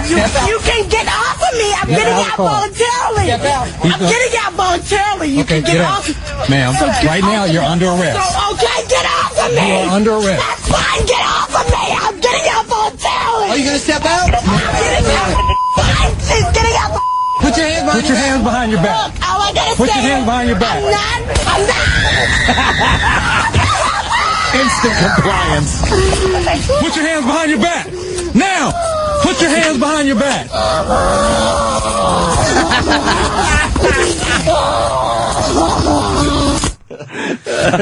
Fucking best tasering audio ever. All I gotta say is... I had good timing on the tase. Oh, he had enough of her fucking mouth. And Steve from Bayshore is saying shit I can't say, but is fucking hysterical as to why they tased her. She wasn't putting her hands up. All right, Jesus. Come on, it's great. All right. Fucking Steve, you're a nut. Oh, God. Obvious. And watching the video, she was not complying until they hit her. She goes to get out of the car. Now, obviously, she was resisting getting out of the car. So the cop grabs her arm and goes, "Now you're getting out of this fucking car." He wasn't yanking her to the ground. He was grabbing her arm, getting her out, and the second he touched her, "Get your hands off it!" And then she just completely started resisting. Oh, is that fantastic? I didn't care for that. What? It was hysterical. Mac in Atlanta. Mac? Okay, this is just an observation, but you know why Obama's rooting for the Saints, right? Uh-oh. Hold on. Where's my dump button? Go ahead. Well, you know what the majority is down there, right? Hold on. Saints fans? Yeah, Saints fans. That's good. Much blacker than Indianapolis, you saying, sir? There you go. I didn't see where you were going there. It's, according to Mayor Nagin, it's a chocolate city. Yes. It should, and it told should the world remain, it's a chocolate city. It should remain a chocolate city. Fair enough. I agree with him. Yeah. Is Obama doing that because of the Katrina and all that? Like the emotional angle of the Super Bowl? That's exactly why he's rooting for them. Yeah. I think so, too. Yeah, exactly. Why would he? That's what he said. He said he's sympathetic towards what they've gone through. Oh, really? Oh, is he? Plus, they've never won. Yeah, well. I think I want the Saints, too, because they've never been in the Super Bowl. Yeah, fuck the I'm Colts. taking the Colts. Nice. Because I am a racist.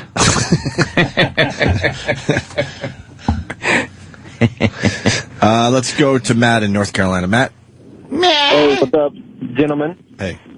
I am a new officer of police department down here, and I go for taser training on Friday. I was going to call you guys afterwards and let you know how god-awful it is. Oh, well, you got to get fucking zapped, huh? Yeah, definitely. You got to take the ride, brother. Yeah. Gotta take the ride. That's a lot of fun from what I hear. Would you take the ride? Nope. Nope. I wouldn't take the ride. No fucking way, man. No. Yeah, but I that go on, stupid pen that Kelly 9 had in was enough. Yeah, it was enough of a zap for me. What, Matt? I go at 9 o'clock on Friday. I was going to call you guys afterwards and let you know. Yeah, give us a call. Let us know how it went. Sounds good, man. All right. Yeah. Let's go to Dave in Connecticut. Dave? Hey, good morning, boys. Hi, Dave. There's been a couple cases recently in Massachusetts where the cops are arresting somebody or they're at a party, somebody whips out their cell phone, records them, and the cop asks, well, can that record sound? And they're actually arresting people under an old wiretapping law saying you can't record a conversation without the other person knowing. And there's been about 3 cases of it, and I think one was thrown out, one was upheld, and there's one pending. Well, yeah, the In cops public, have though. recording audio, aren't they? Yeah, but in public, it's a whole nother story. Maybe in a house, I don't know where that would... Yeah, we need the circumstances of the case, I guess. Yeah, because you're allowed to record shit out in public without people's specific knowledge.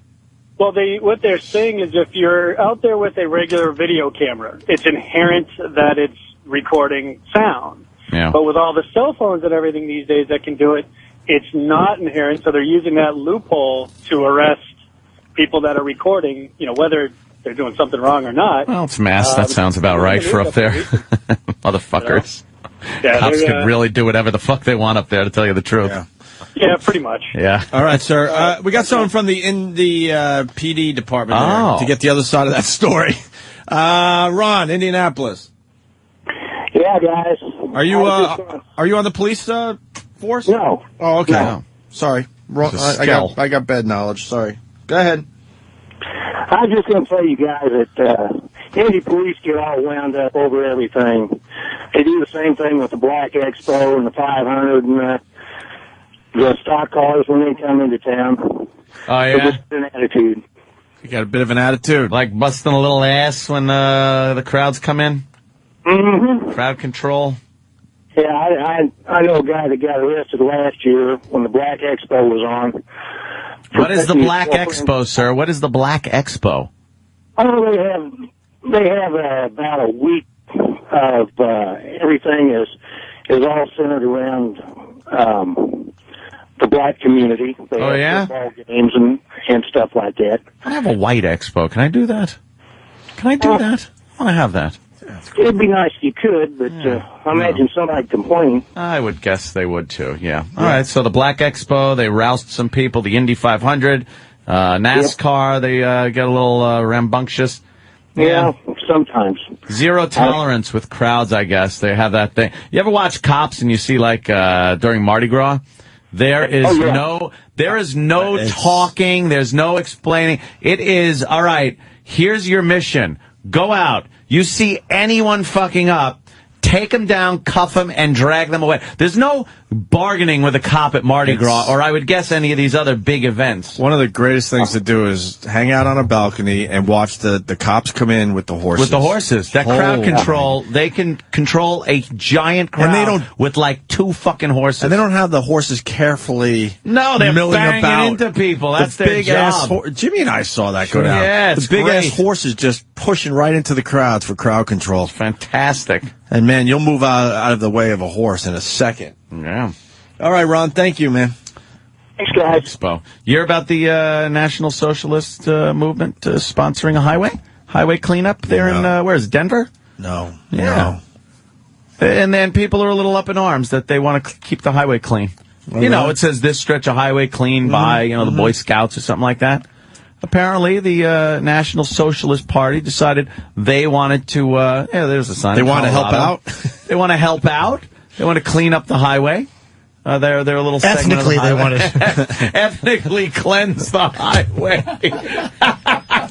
Is that where the problem lies? Yes. Oh, okay. I thought they just meant they got confused. They thought they were paying for a chain gang. It's a different definition of taking out the trash. Yeah. Nazis want to clean up. Yeah. Well, apparently they put the sign up. I guess, is anybody really complaining all that much? I guess not. I think in one of the news stories that I had heard about this, I think one of the major concerns was that people would research the party that was sponsoring this and then become interested in it. So they were saying, well, they're using this sign as like a recruiting technique in a way. Hey, do you know National Socialism is a legitimate political party? I mean, it's, some people find it very repugnant, and the history, of course, is not all that stellar. But it is just, in essence, a political party. So why can't they just sponsor a stretch of road like anybody else could? Yeah, there you go. All right. Yeah, good for them. One more on tasing. Listen to this story from Tim in New York. Tim! Hey, what's going on, guys? Hey, Tim. Hey, me and my buddies were in Iraq last year, and we got our hands on a taser, just found it in a box somewhere. We're not allowed to bring it outside the wire or anything anymore. So we were just bored one night and walking around, it was one of those tasers you can either hit people with it or you can shoot the barbs. Yeah. I don't know if you know what I'm talking about. Yeah. And so me and my buddy decided we were going to, decide to see what it felt like. We were going to tase each other. And my buddy, who was he was an Army captain, huge guy, I don't know, 6'4", 250, something like that. Just a big boy. And we were out in front of this old building that we lived in. And we set up all these old mattresses in front of him, figuring he was going to fall forward when we tased him. But we shot him in the back, and it was like your back muscles lock up completely. And I mean, he just fell straight down like a pillar going down, and landed straight back on the tile. And those little barbs that we shot him with, he landed on them so hard that they went all the way in, past where the wires were, in his back, and we had to go have the doc take him out. Well, sir, how stupid we were for shooting each other with tasers. How come when he fell like a pillar, he didn't just land softly? Jesus. Oh, God. I know. Oh, my God. All right, Tim. Good story, brother. All right, thanks, guys. We're going to step aside, take a quick break. Opie and Anthony. Perfect timing on that, because they're doing a story on the old Pope. Yeah, Pope John Paul. There's a book coming out on the Pope, the old Pope? I gather. I'm so irritated because they're going, why he's a saint Yeah. Will you stop it? Sainthood. I'm not saying he wasn't a great guy or a giving or a loving guy or a genuine decent person or a lover of all that stuff, a forgiving guy. But enough. They said Pope John Paul II, he whipped himself with a belt even on vacation and slept on the floor as acts of penance to bring him closer to Christian perfection. That doesn't make you a saint, whipping yourself with a belt. What is this saint thing all about? I don't know. I know they're a pretty good football team, but what if you... Good one, Chip. Yeah, it's Saints. Was he playing the quarterback or something? What is sainthood all about? After you die, then you get this thing? It's just... It's ridiculous. How do you go to the podium and pick up your award, though? Exactly. It's a big thumbs up. Oh, my God. Here's a public relations disaster. What? They're playing Mason the Haitian. Look at that. They're macing they're the not. Haitians. Yes, they are. Really? They're But they've suffered enough, the starving Anthony. Haitians because they are not standing in line for their food. Oh, my They're getting a little rambunctious, so they just took those big industrial mace things. Look at this. See? They slide through the fence. Oh, my God. And then the military was macing them. Well, they're hungry. Yeah, well. You can't blame them. They're hungry at this point. And then everything you eat after you're maced is Cajun. Yes. It tastes very Cajun. Why did the man do that? He ruined my pudding. Caribbean Jam. I don't like when he maced me. It hurts my goddamn face. It hurts your face? Yes, it makes my eyes all runny and makes my eggs taste bad. Why didn't you just stand in line and wait your turn for the food? Because I'm hungry, stupid. It's been 2 weeks and them serving ice cream. It's hot. I told the man I got to go to the bathroom and he maced me. He maced you? God damn. I fucking love Caribbean Jimmy. That is just a nightmare in Haiti. Yeah, they got to mace him because if not, it'll be a riot. Well, you want to go Haiti or you want to continue with the Pope thing and the sainthood? I don't get the sainthood Yeah, we thing. talk about the same thing. Okay, well, they want it. Now, is the argument that they want to... No, you didn't explain what sainthood is. Give them a saint? What, these religious people die and then they're up for sainthood? Yeah, but and you what does gotta that mean fit. then? There's a certain criteria to become a saint. Right. Like Mother Teresa, didn't she become a saint? Or something like that? I don't know what Teresa did. I know you gotta be like good. You have to have one confirmed miracle. What? Yeah, that's one of the things for sainthood. Holy shit. What was the Pope's what was her confirmed miracle? Yeah, let's start with her. Old Turry. What was her confirmed miracle? Yeah, I'm not sure. And who confirmed it? Yep, that's a miracle. The miracle maker did. Yeah, what was the miracle? Ted the miracle maker decided if it's a miracle. Maybe we're overdoing Ted, but I can't Handing help out myself. sainthoods. Right. I just don't know. Ted's in charge of sainthoods. Can we just look up her miracle? Yeah, we're looking up her miracle, her one confirmed miracle. Who the fuck I've had enough, and this is all religions. Can you stop? Just stop it. That's the only thing I wish it was that easy, Jimmy. Yeah, right. There'd be a lot less problems in the world. Everyone's just going to go, yeah, Jim. You know what?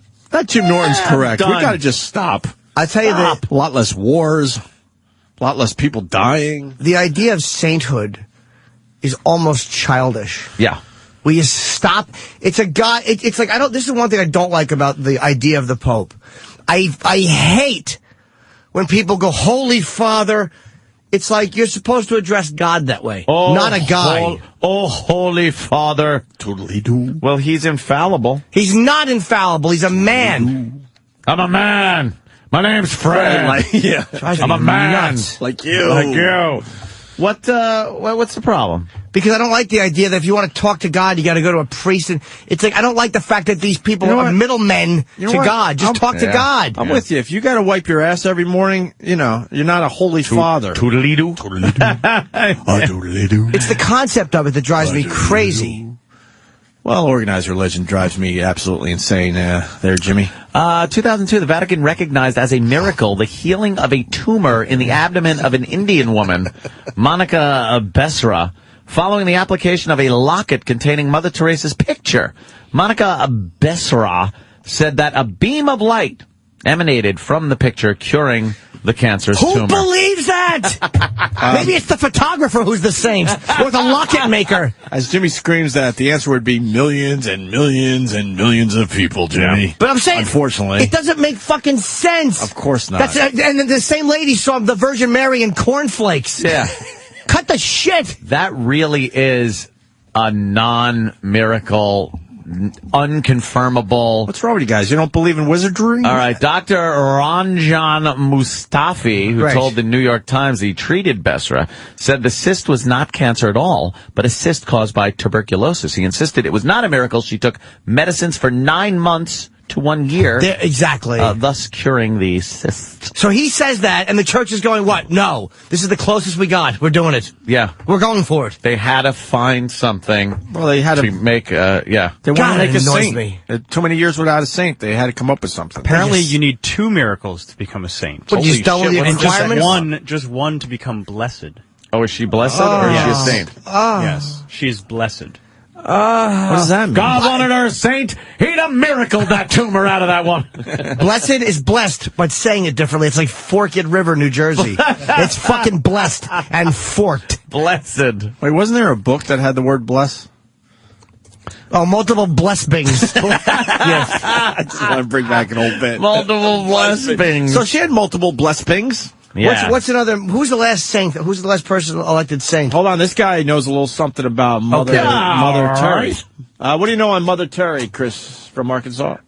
Yeah, I read a book, and what they said is when they tried to make her a saint, one of the miracles was supposedly where early on in her career they had a documentarian that was filming her in this low-light situation in India, and he supposedly used film that should not have really gotten a good exposure at that light level, and then when they developed the film, it looked all beautiful, and they were like, oh my God, it's a miracle. Look at this heavenly light shining down on her. Oh my, are you kidding? The case of the camera improvement? Oh my good golly. Holy shit. You know what? It was amazing. It was a low light thing, and all of a sudden the digital camera, the quality was beautiful.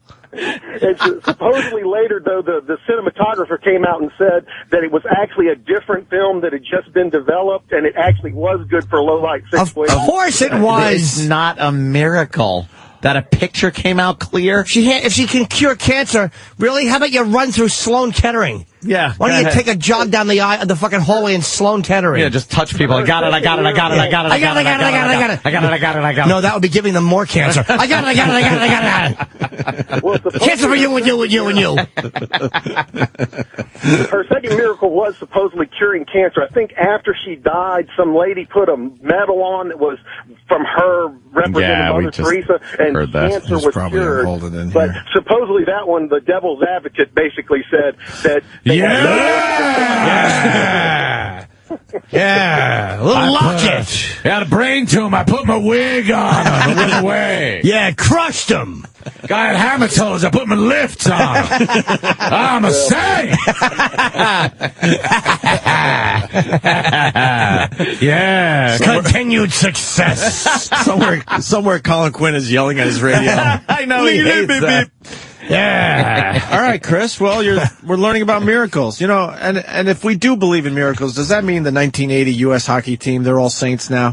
Yes. Because there was a miracle going down in 1980. Yep. So they got to have sainthood at this point, right? Yeah. Anything else on Mother Terry there, Chris? That's it, but just for the record, I don't believe in miracles. Why? Sounds to me like an ugly life. Who sang that great song, Do You Believe the Miracles? I believe in miracles. Oh, it's I Believe? Since came along, you sexy thing, you sexy thing, you. I believe in miracles. I said to the tumor, continued success, because I root for the cancer. I put a little wig on it. Travis, we want to hear a little I Believe in Miracles. Who did that song, Auntie? You know? Temptations? Hell no. Spinners? Spinners, maybe? Teddy Pendergrass? No, let's No, it wasn't Teddy. I believe. Hot chocolate, everyone's saying. Oh, okay. Really? Hot chocolate? I was just naming black artists. What a dumb name for a band. Exactly. I believe in miracles. You sexy hate that one. And the Pope would whip himself with a belt and sleep on the floor. It's like, what acts of penance are those? If you're sorry, you're sorry. What else is the Pope supposed to do? How about living a happy life and just being nice to people, which I think he was. Let's get the rest of this story out.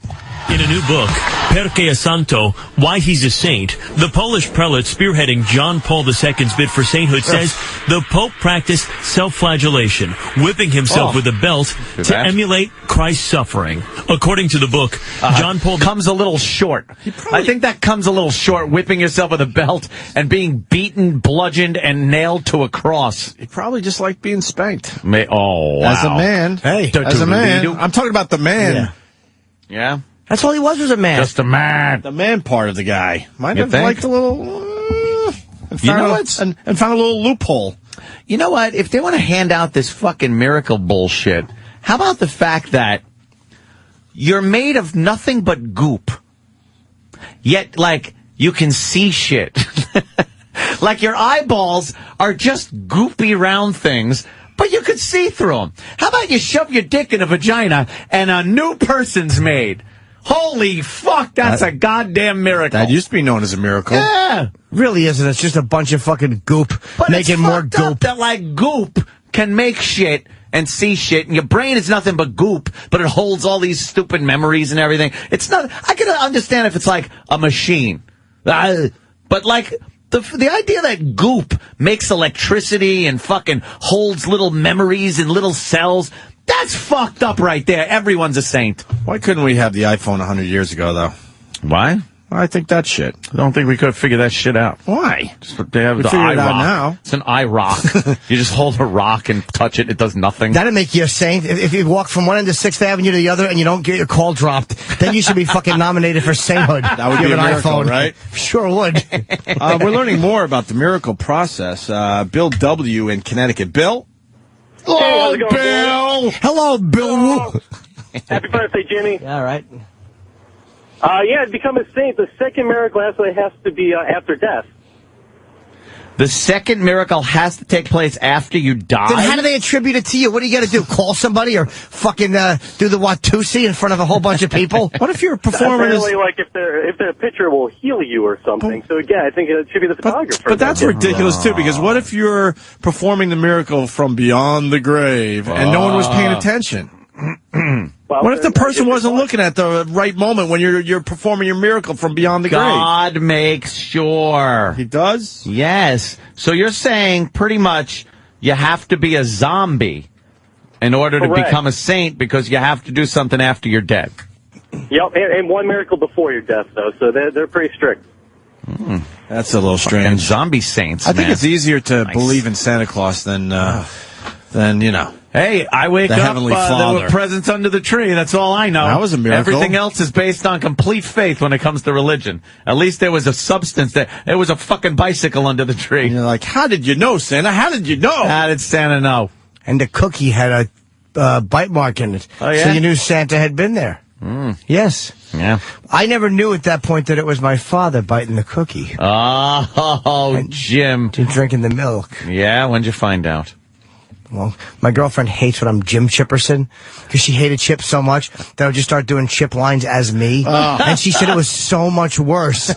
Like with when Wade would come over and he'd say something, I'd go, oh, that's a little, pricey. What are the chicken going to walk over? Oh, no. It would drive. She's like, I fucking hate Jim Chipperson. Now the guy can't even think, all right, he's doing like a character. No one's that stupid. The girl would not be with him talking like that. Just want to jump in for a second. We're going to be talking to the Jet fan or the Jets fan that got tased. Wait, did he just? Oh, I was going to say he's on local TV here in New York, and he's doing our show next. We got him. He looks like he just. Resisting? Yeah, it looked like he pulled his arm away when the cop tried to yank his arm back. And it's like, even if you shouldn't be getting arrested, you can't do that. If the cop's pulling your arm back, you got to let him cuff you. The cop's not going to give up. You're not going to win by resisting. That's for sure. He's not going to go, oh, okay, we made a mistake. No cuffing. Yeah. Maybe we could define our own miracles today. Like? Other miracles. Hey, Jim, you're covered. It's a miracle. That would be one. Oh, my God, yeah. Like if, I don't know. Maybe we could define our own miracles. Thinking. I could think of a miracle. Yeah. Like if a man was swinging his penis in a helicopter circle and juju beads were flying out of a hole into the mouths of hungries. That's a miracle. Yes, into the hungry. Yeah, why aren't the miracles really amazing? Yeah, really fun. Like, The miracles suck now. In the old days, it was, fucking, you're walking on water. You're water into wine. Parting the Red Sea. That's Parting a miracle. The Red Sea. You're doing miracles. Real miracles. What was that about? Did it ice over or something? What happened? What? No. Moses, What's the explanation, raised that though? staff up and yelled, "Let my people go." And the seas parted up. And what was Moses, 800 when he died? They lived a long time. Yeah. Back then. I'm not giving up on this miracle thing, and Greg in New Jersey has one. Greg? Carol, Mike? Hey, fellas, how about Sullenberger for Pope? That's your miracle. Sully? What Is Sully did, that's more of a miracle than the dumb cis being fucking cured. Yes. So Sullenberger is now a saint in our eyes. Yep. Very good, sir. Sully. That was a miracle, right? That no was a people miracle. died? No one died. He lands a big jet in the river. Come on. But that's only one. So now after he dies, he's got to do something else. Yeah, like his picture will have to heal people. Yeah. Like people with overactive sex drives will look at his fucking BJ Honeycutt mustache and be cured. What if he had a magical mustache? Sully has where a his magical power is. mustache. And for you to be healed, he has to put his nose in your vagina and tickle your asshole with his stash. His mustache. Great gag. He I sure should is. use that. Especially if it was a scam. You think he might have a magical mustache? I think he does. Mustache. If he shaved that day, everybody would have died. That's it. They would have died. Oh, back to this. Oh, someone else wants to know if the newsreader said self-flatulence instead of the other. Instead of flatulence, like he's just farting. Yeah, sounded kind of like that. John Paul II often slept on the bare floor while serving as bishop in Poland as a spiritual exercise of self-denial. Why he's a saint also reveals the late Pope actually forgave his would-be assassin in the ambulance on the way to the hospital after he was shot in St. Peter's Square on May 13th of 1981. The Pope publicly forgave his attacker 4 days after the assassination attempt and visited him in prison 2 years later. The Vatican must confirm a miracle attributed to John Paul's intercession in order for him to be beatified. That's not news! No. Here's the thing. I'm sorry, That's a wacky story. The Pope, look, you can't say the guy wasn't a good man. He's probably a very sincere and loving guy. He forgave the guy. That doesn't make him a saint. He was just, he believed in forgiveness. And the guy, by the way, who shot him was crazy. Oh, yeah. He's a nutty motherfucker. He's out now. Sure. Gonna write a book? Yeah, they let him out. Is he writing a book? Who's going to read it? Babble, babble, Pope? Oh, interesting. Babble, babble. Guy's an idiot. I'm ssure the Pope is a nice guy turning a blind eye to all those abused children. Oh, yeah, it's a good point. It's a good miracle. Point. I like the new one better. Okay. Yeah? Because he addressed it, yes. He was in the Hitler Youth. And the other Pope was too conservative. Yeah. Listen, guys. Sure. The listeners are going with the miracle thing I kind of set up. Okay. We got Steve C. Calling from down the hall. Oh, no. Yes, Steve C. Good morning. If I show up to work on Monday, is that a miracle? Yes. I actually went after a big guest and got him. I want my sainthood. I didn't eat a cheeseburger this morning. I put a video up without the Foundry logo. That's a miracle. Put my picture in the church quickly. Saint Steve. Put my mouth down. That's great. Yes, I'm Saint Carlisi. We have a stop-in guest. Oh. Hey, Bobby. Bobby texted me and told me he was coming. Sit, man. Hi, Bobby. Let's go to the fucking one-way motherfucker. Oh, shit. Hold on. We'll get to you in a second. Who is this? Ked in South Dakota. Yeah, gentlemen, you, in front of a large crowd of people, performed a miracle when you cured Wheelchair Fred of his crippledness. Let me tell you, Ann and I have been through a lot over the years, and one of my top 5 moments, easy, was the time Anthony decided to cure Wheelchair Fred in front of a packed house up there in Boston. I made him get out of his wheelchair and take about a step and a half until he fell flat on his face in front of everybody. And the crowd wanted to kill me. With horrendous feedback because he grabbed the mic stand thinking that was going to help him. To balance and him. everything fell. It fell over. All you heard was... and he crashed on the floor right on his face. And then the beauty of Boston, because there are animals up there, they went from loving us to hating us within a second, and everything we gave out that night, they started whipping at us on stage. I was so into it, like I got caught up in it. I'm like, you are healed. Now walk, you are healed. And I have my hand on his head, and he's like, I'm healed. I can walk, I'm healed. And he started getting up, and I'm like, this motherfucker, I got powers. I got powers. Step and a half, wham, right on his fucking face. Well, because he had really strong arms, so he was able to lift himself up, so it looked like he was kind of standing, but his legs were... No weight on his legs. His legs were still dead, but we didn't know that at the time. And then it's like, let go of that wheelchair. Now let go and walk toward the crowd. And he's screaming because he's getting into it. He thinks there's a miracle about to happen, and I've never seen a body fall better in my life. And then all of a sudden, the CDs and probably the WAF ice scrapers, whatever the hell we gave out, started being thrown at us. All of the swag came back. I think it's one of the only gigs we actually had to bail. We were in deep trouble because people were fucking pissed. I didn't like that we made a cripple fall on his face. No. There's a vagina and I'm keeping my erection. It's a miracle. Nominate me for sainthood. Quickly. Funny you should say that. Steve C. on the line. He called back. Yes, Steve C. Yes, this is Saint Stephen, the patron saint of glory holes. And my miracle was that I walked on a lake of cum and then drank it. Yes. I turned water into cum. Yes. Oh, my God. Let's go to Bill in Virginia. Bill, talking about miracles. Bill? Good morning, boys. Hey. Good morning, Bill. I have severe IBS, so I have a dry, clean wipe. I consider that a small miracle. That would be a miracle. See, now we're talking miracles. Bowels are all irritable. I cut a fart and semen shot out onto the back of my ankles. It's a miracle. Because it wasn't in my hiney. I swallowed it.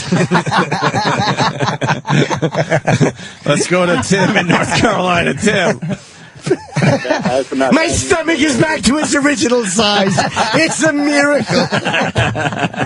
I have defied the doctors. Oh, fuck, is that good? Tim.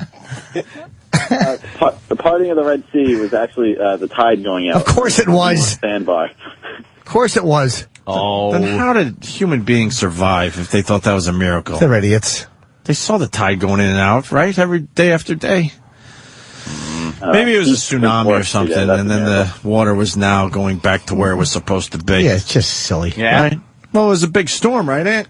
Well, maybe it was HARP. It also HARP caused the parting of the Red Sea. Yes, it was a conspiracy.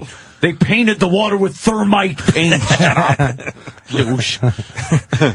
You know what, Bird? It's a miracle. I went fishing and I caught something. I didn't catch anything. Oh, a miracle there. Well, it's because you didn't have the miracle gift. I certainly did not. I don't like... And then the asshole wanted to catch a fish for me like I was 8 years old. I'm like, no, I'll catch my own fucking fish. I'll catch him, you can reel him in. That's what he actually... That's what he's actually pulling on me. I'm a fucking grown man. Yeah.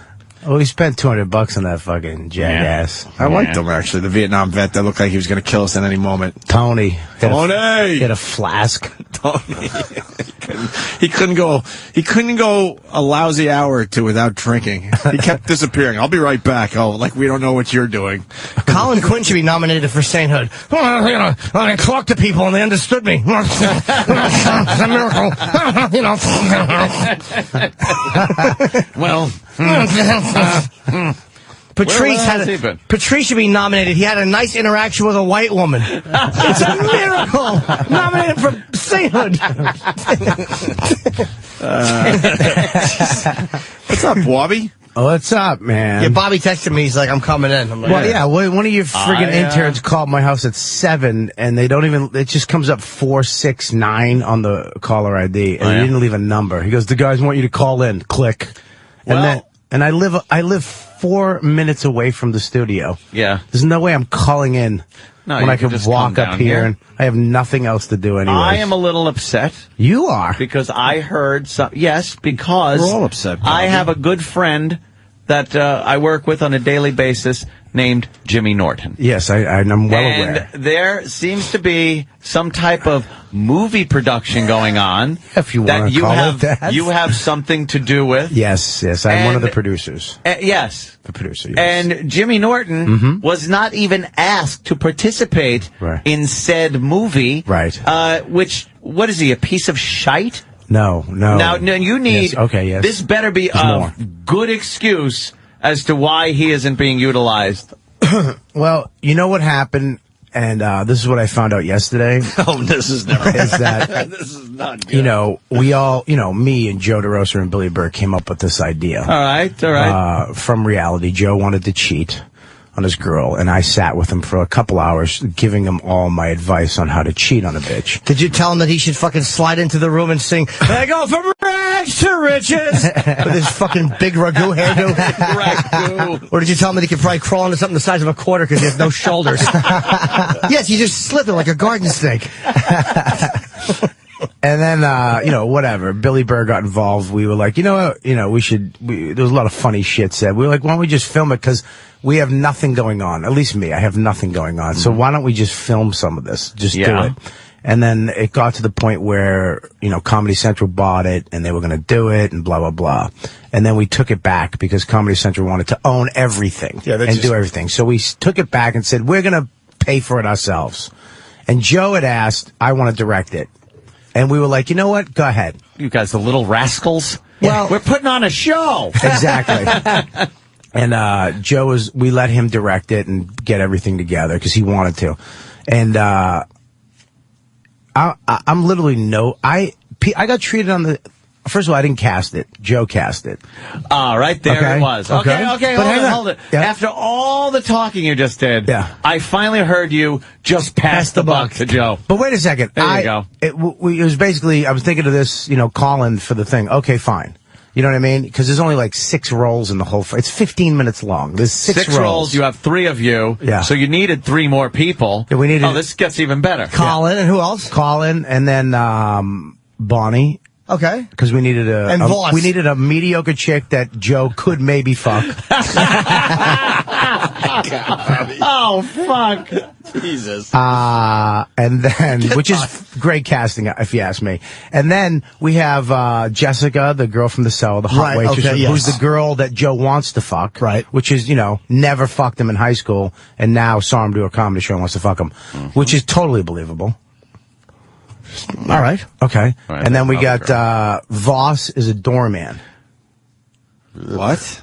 He's the doorman. Can't play a doorman. What, because he wouldn't not smart enough or tough enough. Right. He wouldn't allow Bonnie to be in it unless he was? Was that No, it? because Attell, Joe originally wanted Attell. He had Attell to play the doorman, but Attell's a flake and didn't call him back or whatever. Doesn't call anyone back. Now, what's wrong with Jimmy Norton being the doorman? Abso-fucking-lutely. But at the time when we were casting this, Jimmy is, first of all, one of my only friends is probably working all the time. Look at Jimmy in the eye. Jimmy's one of my... Look at me, Jim. Jim.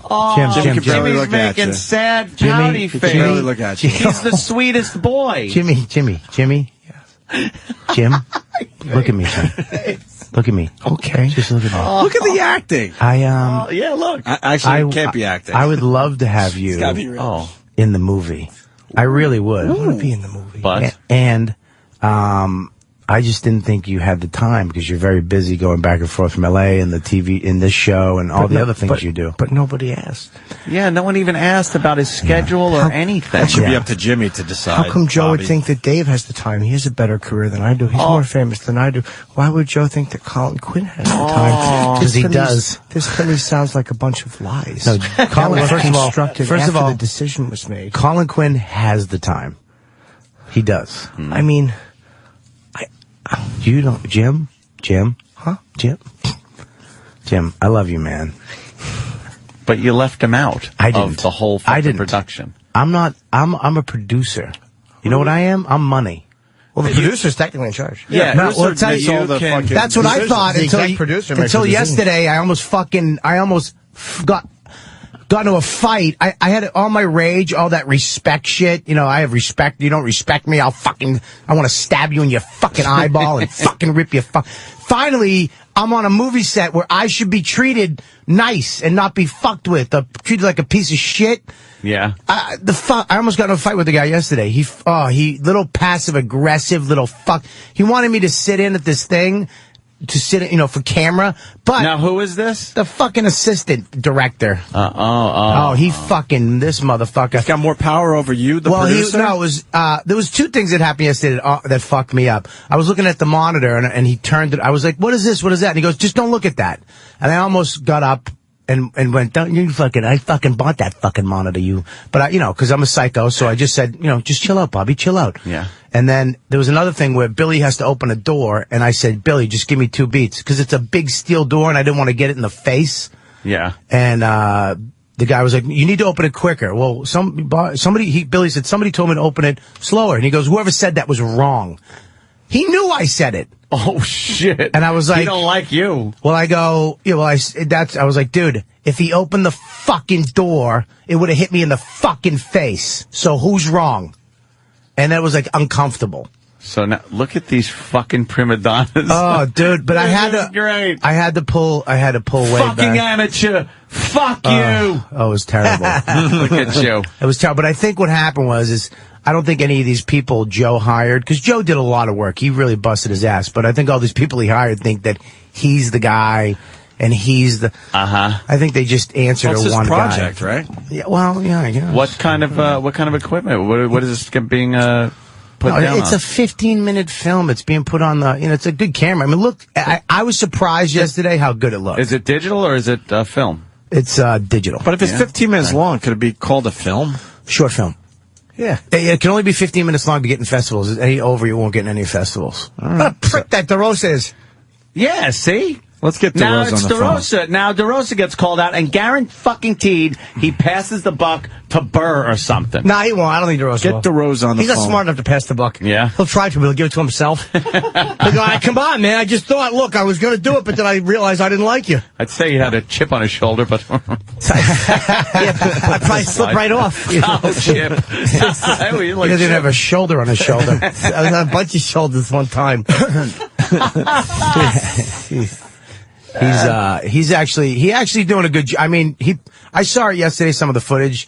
Joe, I really fucking surprised the shit out of me. Now, is he really directing, or is he assistant director, or do you have a DP? What do you have? A director has to think of the whole movie beforehand, put it all together, sit down with everybody, his crew, and then say, this is what I want, and figure out how to get it. So the shots and all this crazy shit he's putting in there, and like the opening shot, I was like, fuck, this looks kind of good. I mean, the content isn't. You're not going to be fucking. I'm not. Let's just not get carried away. You're not going to. It's not like everybody's going to be like, this should be a movie. It's not going to happen. It's going to go to a couple festivals.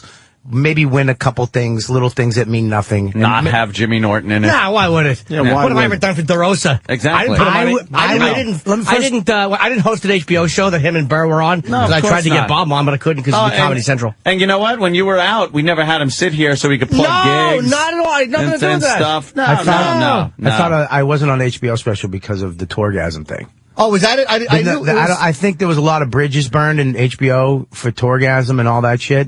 Well, honestly, what I was told was Comedy Central, and there was other people they vetoed that were Comedy Central, that had just done Comedy Central. Yeah, I don't think. And at least that was what I heard from the women, who I don't think would have bullshitted me. I mean, but that was what they said. They said nobody just did Comedy Central because they wanted HBO's content to be different. Right. Anyways, Jimmy, I would have loved to have you in the movie. All right, we go to DeRosa now. We'll get to the bottom of this. Oh, we better. Want to take a break? Get Joey on the phone, hopefully. Yeah, but he's not too busy. Jim Norton does not get that picture. It's perfect. He's filming right now with Make Bonnie. him a big star. Like right now? He's filming Bonnie's scene right now. Well, fucking, he can put down the camera. Yeah, why would he say, talk to us? hey, my friend who's been nice to me. That's right. I'm doing a movie. Maybe I'll put a little part. It's a little, hey, yeah, okay, if I can, Before I we can. say Joe who, he better get his ass on the phone. And the second did you just say DeRosa's working right now on the film so he can't call in? No. Oh. I just let you know what he's doing. No.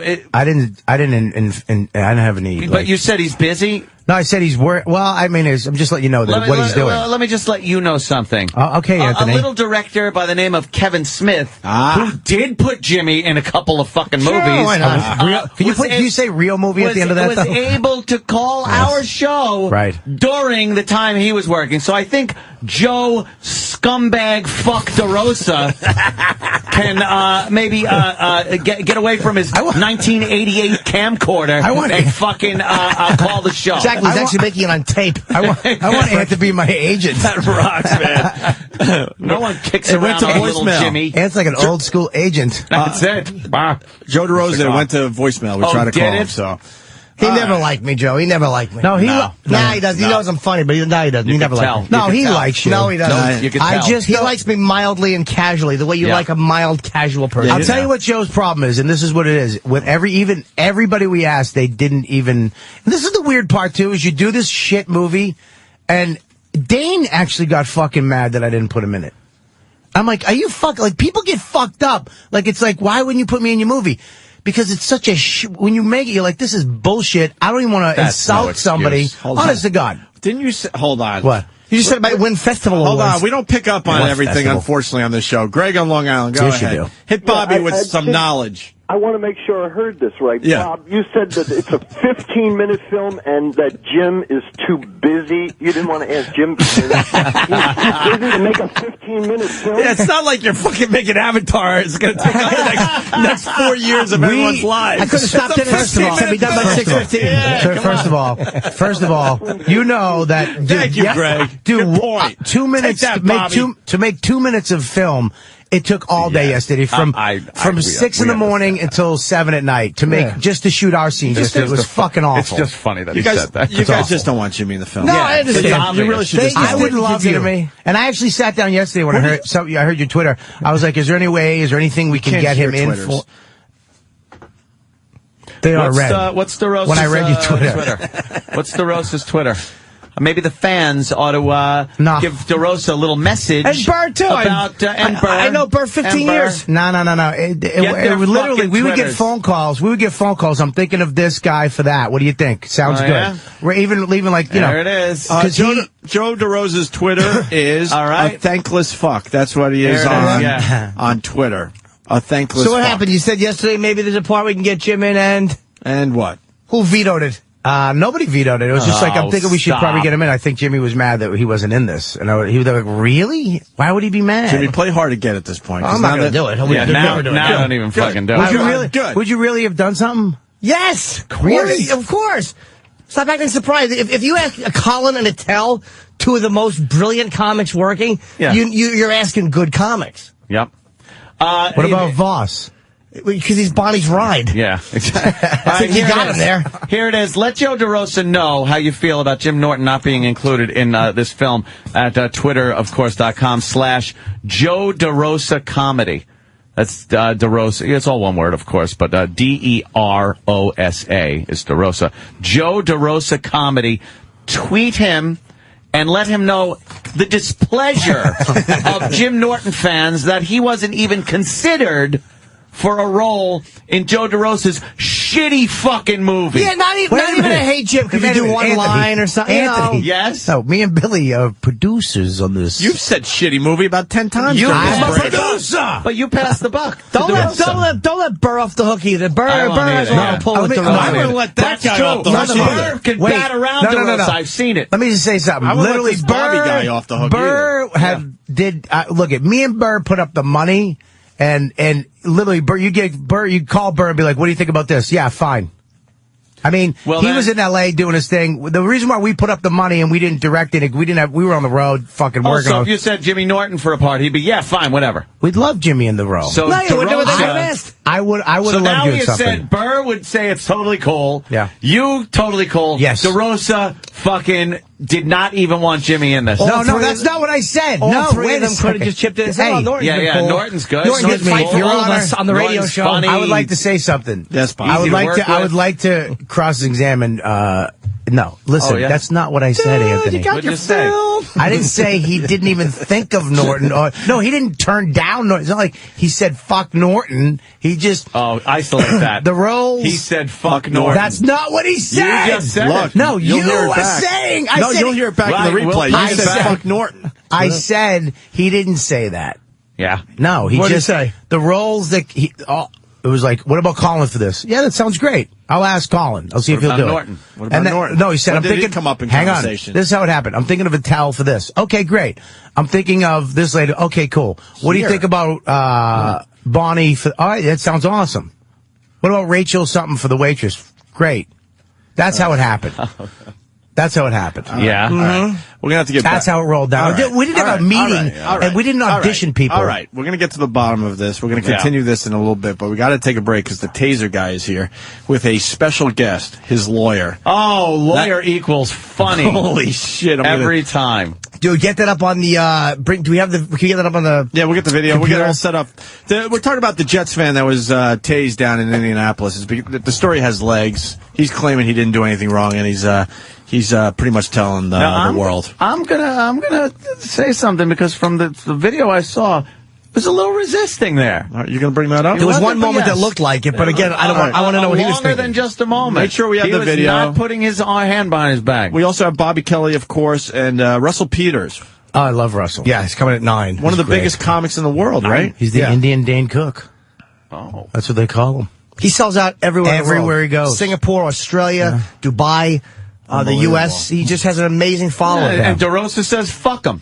Yeah, why would he use Russell Peters? DeRosa, yeah, Yeah. actually, he did say fuck Fucking, Russell Peters. what does he fucking, DeRosa think he is, Jack Waltz? I know. Jim Norton doesn't get that pod. It's one line, it's mediocre. It'll make him nothing. Like the poor Yoo-hoo and fucking DeRosa's awful fucking wire hairdo. Well, Yes? the tweets at Joe DeRosa Comedy have begun. Oh, have they? Oh, yes, they have. Joe What do you got? DeRosa Comedy is his Twitter address. Let him know that you're not pleased. Now, I'm not saying I needed a starring role. What do you got? But you Of could have course. one line for your pal, like just like a, hey, Jim, you're the guy sitting there. Could you order some soup? Or maybe be really funny and make a big funny face? Of course. Like, if you were going to do something like a funny, what would you do? Like, as the scene was happening, I'd be in the back, like, going... See, that's hysterical. With my hands over my We're head. all laughing. Or I'd be... What do they say about Joe DeRosa? Well, this person says, why didn't you put Jimmy Norton in your piece of shit movie, huh? Anthony. You faggot. It's not a piece of shit movie. Hey, that's said the it. listeners. No, you said it. You said it first. Hey, shit dick, why the fuckity fuck isn't Jim Norton in this short bus film of yours? Hey, you Egyptian shit dick. Exactly. Fucking rotten bastard. And there's been 17 more tweets since I started talking. How dare you not even consider sweet, adorable little Jimmy Norton? Oops. Sorry. Yeah, my bad. And then it says something about his horse-faced boss. I don't know. That's great. Exactly. You think he's actually going to bring up the fucking value of your movie? He'll come in here to plug it. I'll spit in his big dumb teeth. I'm telling you, I'm really good at this. No, you're not, dry teeth. God, I want to boss in now. Joe DeRosa Comedy. We got to go to break. Bob Kelly, Russell Peters will be here in a few minutes, and we're going to talk to the guy that got tased in just a bit. Stay there. All right. He said fuck Norton. All right, let's go. Russell Peters is here. We're going to have him on the show in a few minutes. One of the biggest comics in the world. Yes, he is. And we got Pat, his father Tom, and his lawyer Ron about to enter the studio. Now, Pat is the Jets fan that was in Indianapolis. It's all over the news today. And he got tased by the cop. Yeah. He's saying he did nothing wrong. You're out, Tom. Come on in. Really? Sure. Right him in. This should be good. Pat with his father and his lawyer. And his father apparently is a lawyer, too? Yeah. Is that what I'm led to believe? I guess they don't Led to understand believe? the come on in signal. That's all right. Hello? Look at it. Look a little different. Yeah, right. Look a little Come different on. in a suit. Come on, all serious. There they are. Files and paperwork. Look at this. Look at this. Damn, it's like they got legal briefs. like I'm watching Forensic Files. They got briefcases and ties. That's great. But I see your father's going with... Get comfortable, gentlemen. I see, Pat, your father's going with the casual blue horse on his head. A big horsey head on. Yeah. Now, Now, we've been watching the video. It's been all over TV and the internet all day. Been watching this. And I know NYPD cops pretty well. I think they're a lot more lax and relaxed when situations happen. They'll just sit there and blow it off and go, guys are just blowing off steam. Did these cops seem to be looking for some kind of trouble or? Yeah, I guess you got to possibly. Pat, walk us through it. Walk us through it, because we're only seeing the video when the cops are pretty much right there. He's just like pushing you around and put your stuff. hands behind your back. Yeah, but before this, we want to know what was going on. Like, walk us through. What started the whole melee? I don't know. I was just driving. I was walking around, cheering, whatever. They're driving through the tailgate. I didn't know what they were doing, why they were driving through the tailgate. I never saw anybody just drive through a crowd of people like that. And I'm trying to get out of the way. Still trying to have fun though, or whatever. I kind of looked at the guy like I couldn't see in the car or anything. I looked over. I'm like, I couldn't really get much further out of the way. I just give him a little, like the shrug, kind of, hey, what's up here? Yeah, what are you doing? And immediately gets out of the car. You're under arrest. Wow. Did he didn't tell you? To me? Oh, really? Yeah, all kinds of shit. Wow. Did you say anything to him? I said, I'm getting out of the way. What are you talking about? I don't know if I said, what are you talking about? See, right now he's putting. It looks like Danny, go back a little bit. This is what we just walk us through, because it looks like the cop is. He's. Hold on, wait till we get to the. I want to fast forward a little bit. He certainly does fling you on that trunk. Jesus Christ! Yeah, the cop car is really just driving right through the middle. Driving through people. Yeah. There were two cars. Yeah, two cars. And this guy gets out. out. He gets out of the car. He's walking over to you right now, but it looks like he's pointing over your right shoulder. You can hear it on YouTube. He says, what the fuck did you say to me? Oh, so turn it up. Do we have the volume? Or you fucking, That would help. He's cursing. We're going to listen. You got a fucking problem?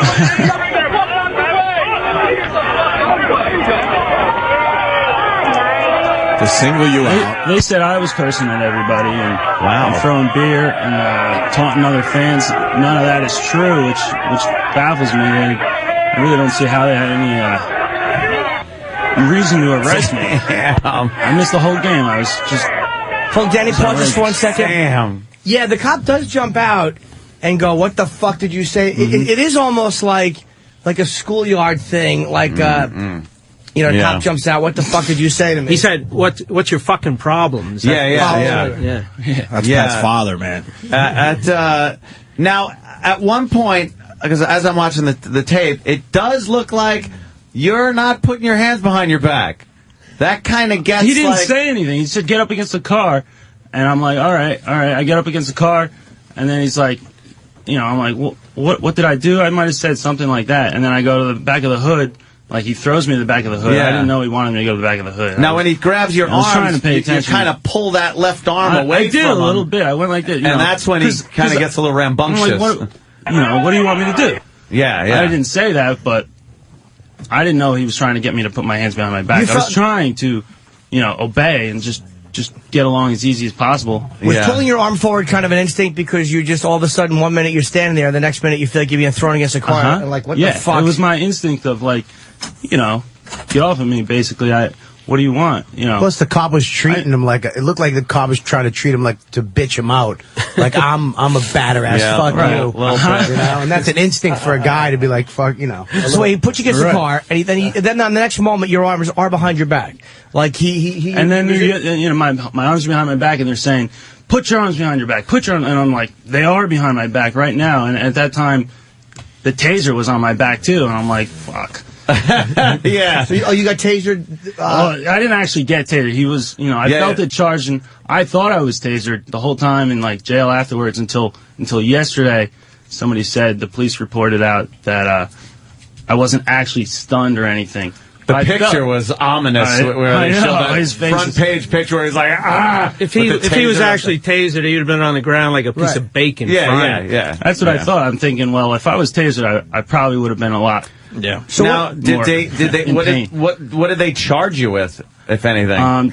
disorderly conduct and public intoxication. Public intoxication. Had you been 3 beers? Drinking 3 beers? 2.5. Right, you saw the beer get thrown on the ground. The third beer went on the ground right there. You saw it. How many hot dogs did you have? I had a decent breakfast.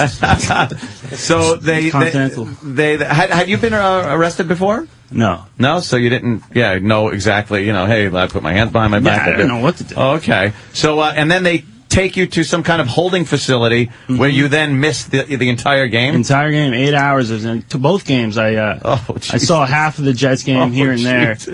I like to watch the game. I watched every game this year. Every game probably my life. I don't know. Wow. But you weren't tasered. See, I didn't know that. So what is the story now? Like what you get put up against the car? They probably, from what it looks like maybe they overreacted a little bit, and they shouldn't have done that. And the guy was alpha mailing and pissed off that you probably, you were like, I watch. don't know. Yeah, that's what he. So what is the push of this? Is there a lawsuit or?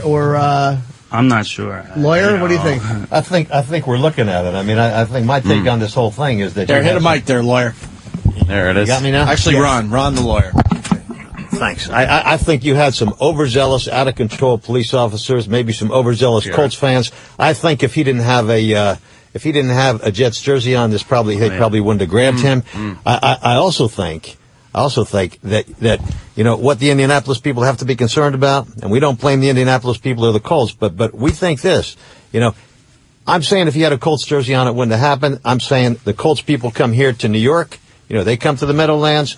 Hopefully, there's no retaliation by our local police. But I think I'm concerned about out of state fans, whether they're police or not, abusing our Jets fans. And I hope that there's no retaliation by our local New York police or Jersey police against Indianapolis fans or fans from any other team. Well, can I ask the attorney? Because you figure it looked like I feel that maybe they overreacted a little bit, but you weren't beaten in custody or anything like that. You weren't injured by the police. No. It sucks you missed the game, sure. But what is when you sue? What are you saying? We want let me just tell you this: when you're a 26-year-old kid who's never been in trouble before, and if you look at that film, you see the way that cop grabbed him. You see the way the cop tried to jam his head against the trunk of that police car. You see the way they pushed him around. They treated him like he was their punk, like he was their bitch. That's the way they treated him. And then they grab him, they throw him in the back of the car, they lock him up, they keep him in jail for 8 hours. They kind of tacitly coerce his old man into putting him in a diversionary program, paying $150 and letting him out so he won't have any kind of record and he can go home. If you don't think that traumatizes a kid, you're wrong. It does traumatize a kid because he's never been in trouble before in his life. Well, he's not a kid; he's an adult. But I'm not saying that you're right to be arrested. But you are an adult. He's a kid to me. Well, he's old enough to serve in the military. He's an adult. But my issue is, even though I agree it was an overreaction. I do agree with you, but it just seems like, what are you saying when you're suing them, to get, maybe you should be refunded the game, I'm saying the airline tickets? I'm saying do something with the police. You see, what you had here was no more than a regular tailgate party. And you've been to a tailgate party at the Meadowlands? This is no different than what was going on there. If you can't get the police who are trained well enough to handle a tailgate party, which is what this was, retrain them, reassign them, get rid of them on the police force, have the police respond in damages somehow so that there's some preventive measures so that they won't do it again. Wait, can I? Yeah, I know what Jimmy's going to say, and I want to say the same thing. You see the police car going right through the tailgating party. What was going on that they felt like they had to break up that part of the parking lot with their police cars? I'm sure it was just some yelling back and forth between the fans. No fights, nothing like that, right? No fights. No. So it was just a basic, just kind of breaking balls, probably. They wanted the parking spaces. They said they needed. They wanted to make room for other cars to pull in. So there's no real reason for them to be aggressive with their cars to begin with. No, they wanted to make. There was a lot of empty spots, and there were people that were gonna be coming. This was 2 hours before the game. There were people that were going to be coming that were going to need spots. They had permits, but nobody came and said, we want to park, and we're prevented. Right. And they didn't come on a speaker and say, hey, we need to make room. Sure. But the one guy with the whistle, I think they were mad about him, and then they came back with a second car, and that's when they drove through the crowd. And then, then they wrote a report. And the worst thing about it is they write a report, an affidavit the guy signs that says Pat was cursing, throwing beer at people, and that he then went up to Pat and some other guy, and there was no other guy there when he got arrested, but he wrote an affidavit saying that he arrested 2 people at the same time. And he said, I told those 2 guys to stop, and they refused. They kept cursing at people, and then I put them under arrest. And, when I saw that report, when I got him out of jail, I said to the prosecutor, I said, no, this is the wrong report. This isn't it. And she goes, no, look, there's his name on the bottom. I said, well, that's not what happened. And it's on video, so. And then you look at the video and you look at the report,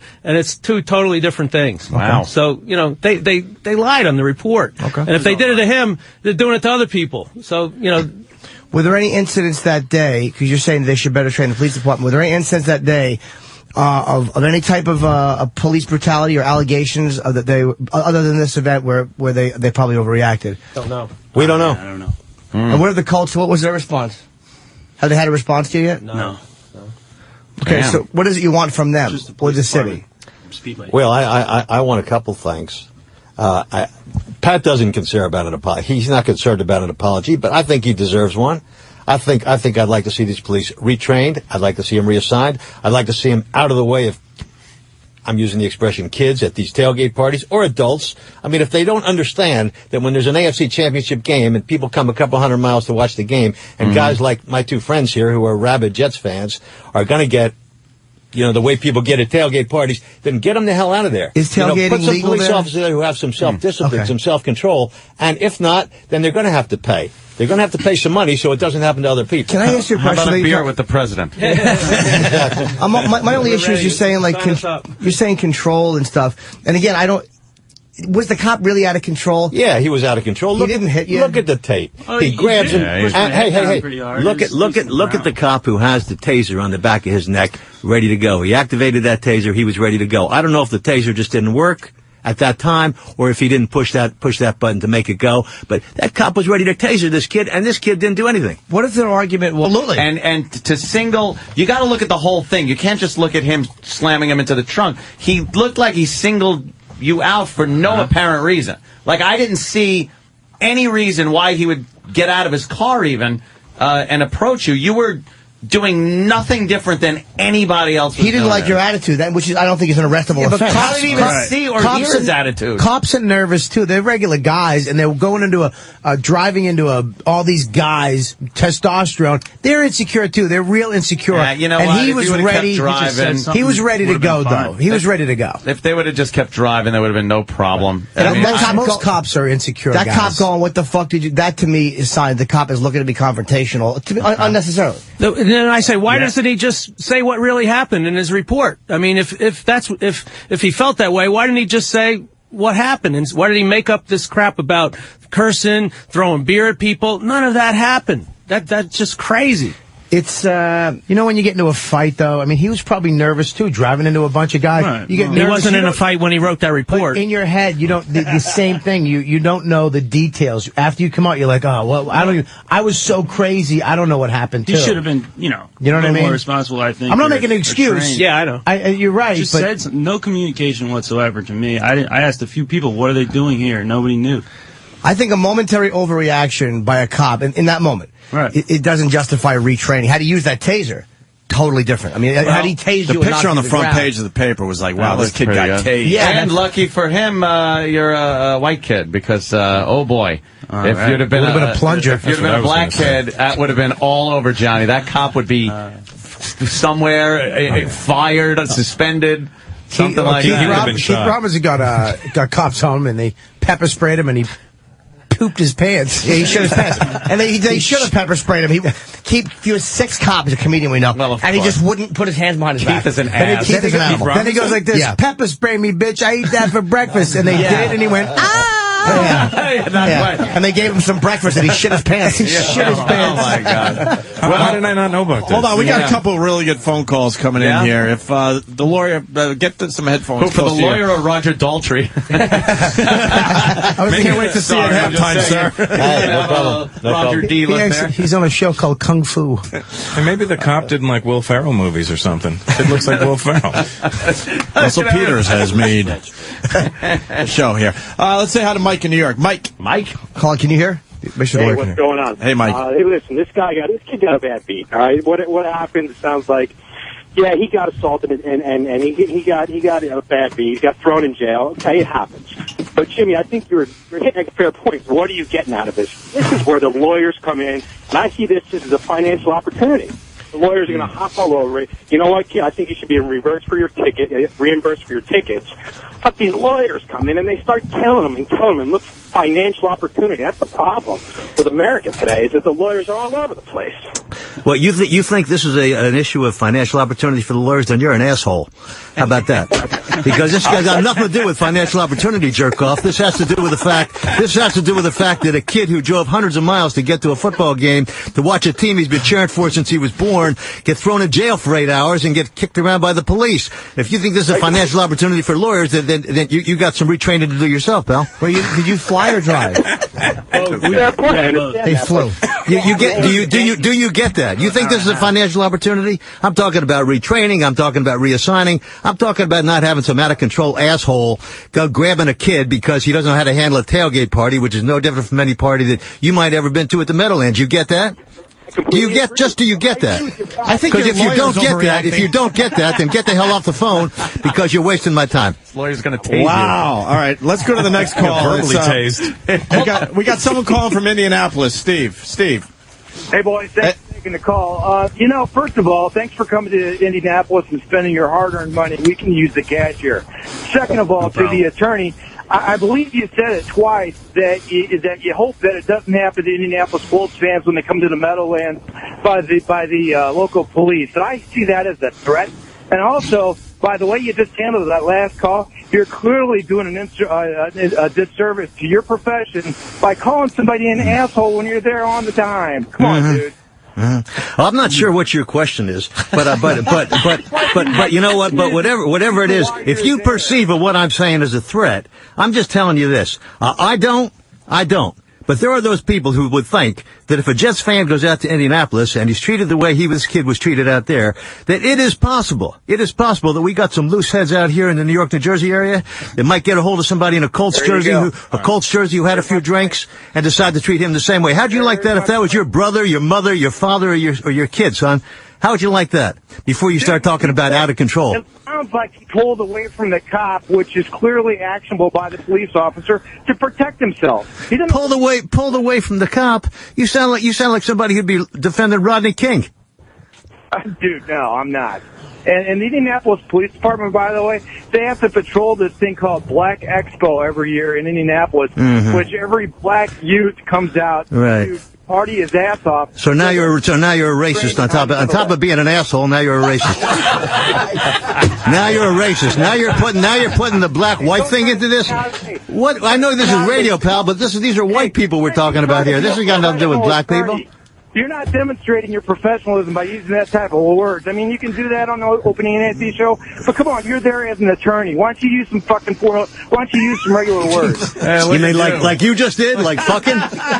Like you just did? What do you do for a living, character?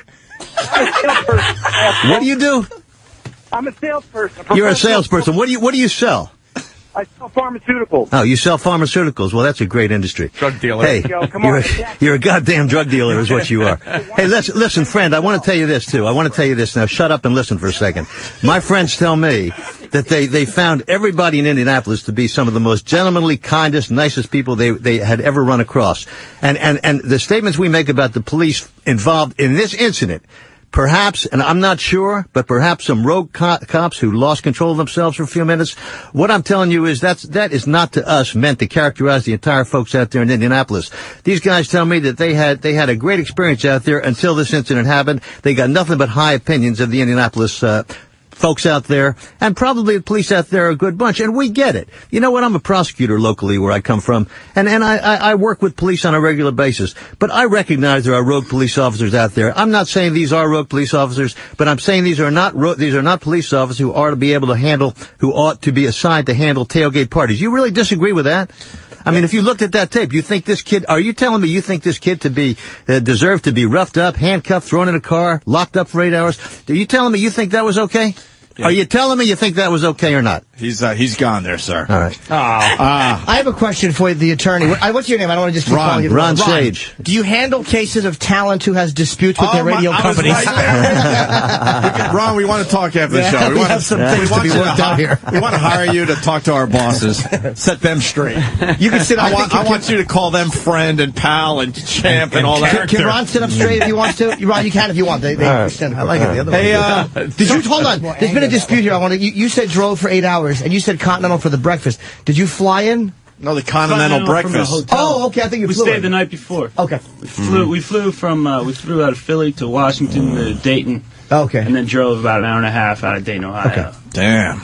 And then the way home, our flight got canceled out of Washington, which sucked. We were flying out of Washington. We had to rent a car to Philadelphia. I think the Colts should forfeit the Super Bowl because of that. And let the Jets go in. That's what I think. And Can you Pat, get that, Ron? Pat, you didn't miss anything. The game sucked. You missed 2 good quarters. Yeah, really. Yeah, imagine if they won. How pissed you'd be. Man. Oh, man. Hey, we got We're really fighting for Super Bowl. We got some inside info here.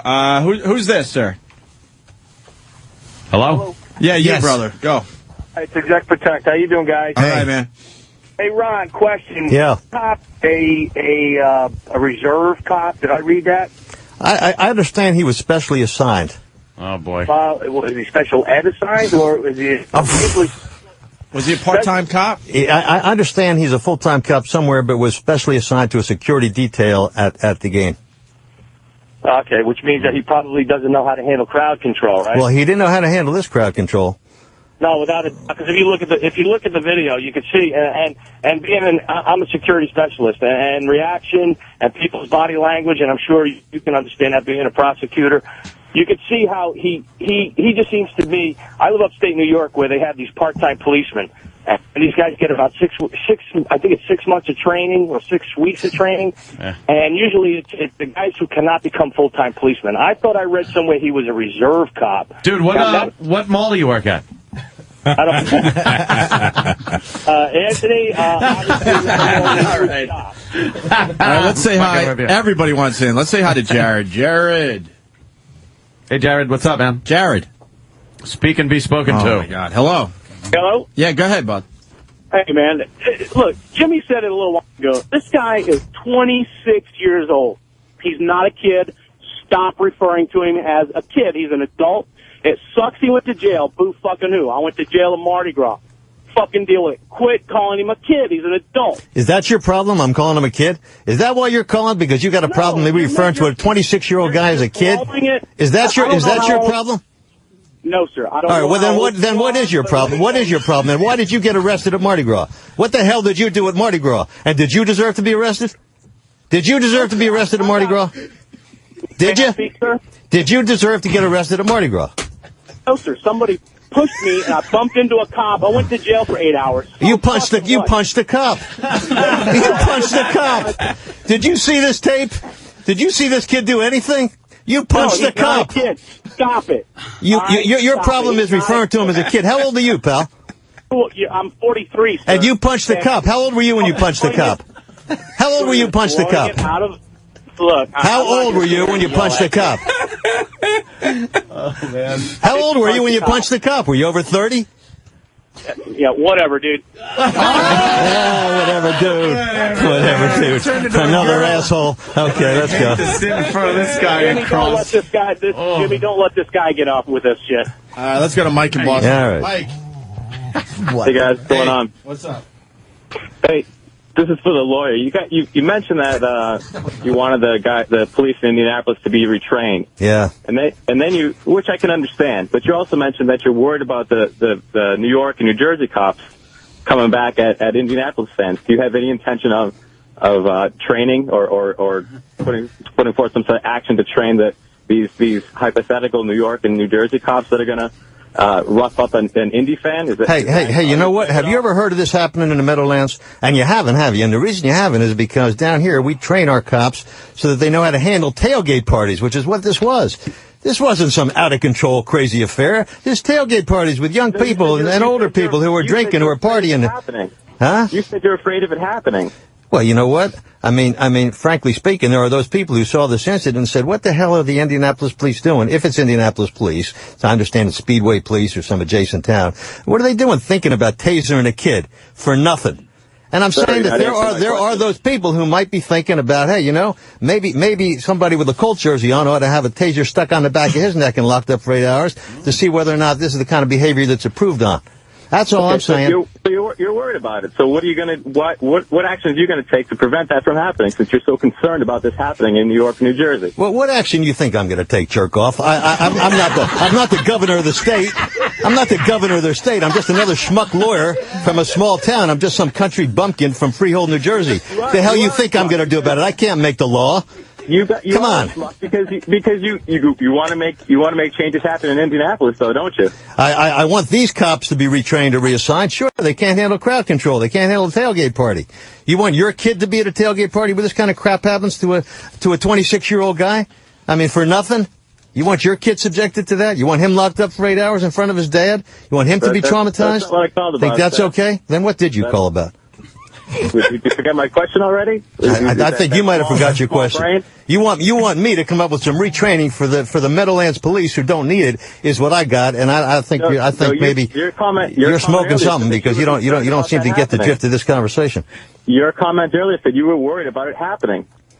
I'm concerned. There might be from some folks who think about retaliation. Let me tell you something. If this kid had a Colts jersey on, I don't think it would have happened to him. But he had everybody like they're drunken assholes because they have a couple of drunken assholes. Everybody says they always had a couple. Shit, they have always more than that. Ooh. You think this kid was one? Did you see the tape here? No, I haven't seen the tape. Then yet. Get off the phone. You don't know what the hell you're talking about. Watch the tape. Call me back. Watch the tape. Call me back. All right, let's go to Kevin from Connecticut. Kevin. I want to talk to the lawyer. Yeah. Ron is here. Yeah. Hey, Ed Asma, can you back off the mic? Jesus Christ. Oh. Well, he was getting excited. He was breathing. Of course. Yeah. Ron, you were breathing about it. I was breathing too loud. You're going to stop him from breathing, asshole? Let's go to Jonathan from Connecticut. Jonathan. Hey, guys. Hey. I'm an attorney in New York and Connecticut. I agree completely with this attorney. I just think he's made a slight error in not being more specific. There's no money involved in this for this lawyer. He's not going to make jack shit. Thank you. It's a minimalist case. It's something called deterrence. He's trying to deter this shit from happening ever again. Thanks. To anybody else in any city, whether You got it's New it. York, You got New it. Jersey, or Indianapolis, or my fucking state of Connecticut. You got it. You got it, pal. You got it. Yeah. Hey, does Pat have a record now? Left.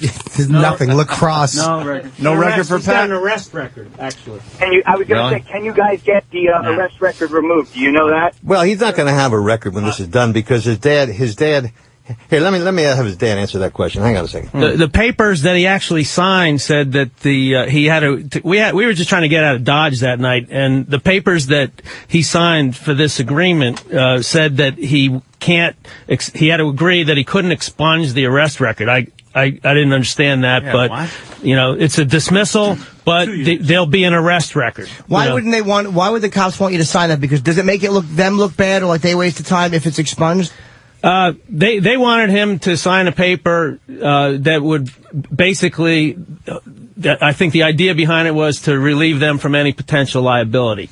And, I think, reading between the lines on that's what it says. Whether it actually does or not remains to be seen. Right, if they drop the charges, then it's like they're probably thinking you could step in and go, all right, now look at what you did to me for nothing. Yeah. Instead of having some kind of charges there. Okay. Yeah. We got more people on the phone, too. Oh, yeah, we got this guy from Long Island. Sir, what do you got for the lawyer or Pat or Pat's father, Tom? For the lawyer, what I have is if you get a settlement or they offer you a settlement, are you going to turn down the settlement and go through with what you want to go through with, or are you going to take the settlement? Well, see, first off, I have clients. I don't make these decisions. These decisions are made by my clients to what they want to accept. But in terms of whether a settlement would be accepted, I agree with the lawyer who just called in from, I believe, Connecticut, and that is my primary focus. And there may be Indiana lawyers involved in this case or Illinois lawyers at some point in time, but my primary focus is to make sure this kind of crap doesn't happen again. Period. Okay. Out there or anywhere else. That's my primary focus. My name is Taint Lover, by the way. But anyway, what I wanted to say was, Who the hell named you that? What the hell? Your mother looked at you when you were born and said, I'm gonna name you Taint Lover? The hell was wrong with your father? Not all inclusive of the whole incident. Not all inclusive. And we'll find out at trial. Yeah, we'll find out. Stay tuned. All right, we got Norm in Cape Cod. Norm? Hey, how you doing, guys? Good. This lawyer is just such a piece of trash. He's a typical ambulance chaser. For him to sit here and say he wouldn't make any money off a civil suit is a complete lie. The kid signed off saying that basically that he had done something, and he signed off. He's done. That's all. End of discussion. That's the end of the discussion? Then shut the fuck up and get off the phone, you stupid asshole. You're completely wrong. You don't know what the hell you're talking about. You talk like a goddamn asshole. You don't have any common sense. You don't know what you're talking about. Did you even see the tape here? Did you even see the tape? Yes, I have. Yes, I have. You see the tape? What do you think? What did you see the boy do wrong? You're an ambulance. What did you see the boy do wrong? When you went to what school, did you see the boy do wrong before we shut off your mic? What part of your lobe did you have removed when you went to get your law degree? You're a piece of shit. All right. That's all you are. That's all you are. You're an ambulance chaser. Look at your own website. Look at your own website, garbage. Ooh. Okay, nice talking to you. Your own website. Oh, I won't charge you until we get a settlement. All right. Right. All right. Next case. Wow. Vicious. He's very bitter. Where's Tom? Is he? He wouldn't say what he saw on that tape, though. Hey, are you Ron single? Hey, Ron, are you a family friend besides the lawyer? It seems like you guys know each other pretty well. I've known Pat since he was born, and Tom and I used to work together for years. Right on. All right, let me say hi to Cody in PA. I don't know what he wants to talk about. Let's see. Cody. Hey, yes, I just wanted to have a comment for Ron. Sure. He's the lawyer. Yep. Yeah, there's lawyers like you are like tampons. Every push that kid needs one. Oh, that's a horrible joke. Oh, man. Terrible. What does that mean? You are an obvious asshole, too. I'll tell you. This is I don't know. You know, I tell you, this is one asshole call after another. I swear to God, stupid. They said he was throwing beer at people. He wasn't. They even said that he tried to go up to him and tell him to stop, and he didn't. It's not just one. I mean, it wasn't little mistakes that he made writing the report. These were bold-faced lies. I mean, he sat down and tried to explain why they treated him so badly. But unfortunately, it was on video. Unfortunately, there was a New York Post. Unfortunately for him, there was a New York Post photographer right there and people videotaping it. And then he got caught in a lie. I don't think that's unfortunate. Someday you guys are going to love that front page. You know that. Someday you're going to love that one. That was cool. We've been on the front page before, and trust me, enough time goes by, you're like, hey, that's pretty fucking cool. And for the callers using profanity, serious calls only, please. Yeah, absolutely. Yes. Let's go to Charlie in Philly. Charlie. What's up, boys? Hey. Hey, Ron, right? Yeah, Ron. The lawyer. Hey, how you doing? I just want to say you're a breath of fresh air.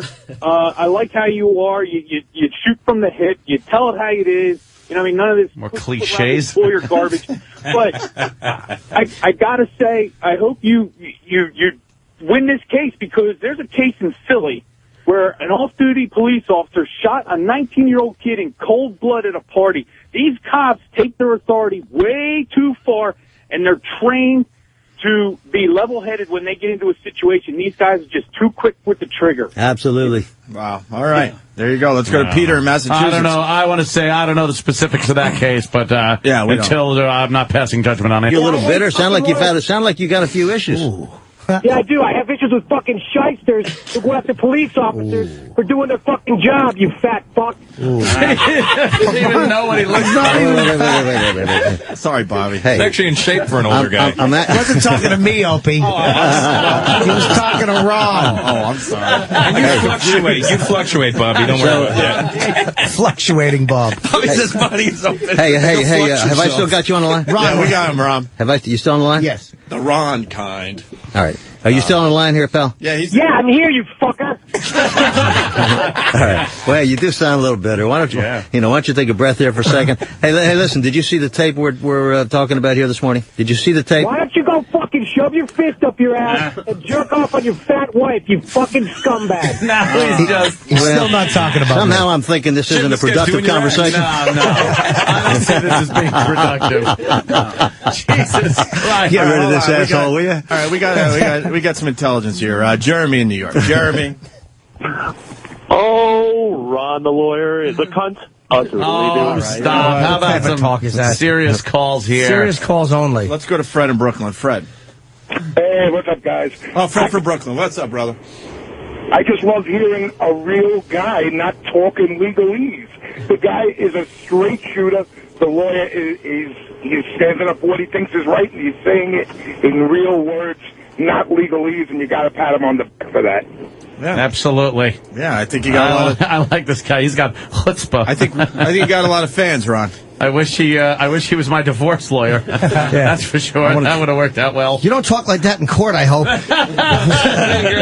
Your Honor, do you really believe this cunt did what that says she did?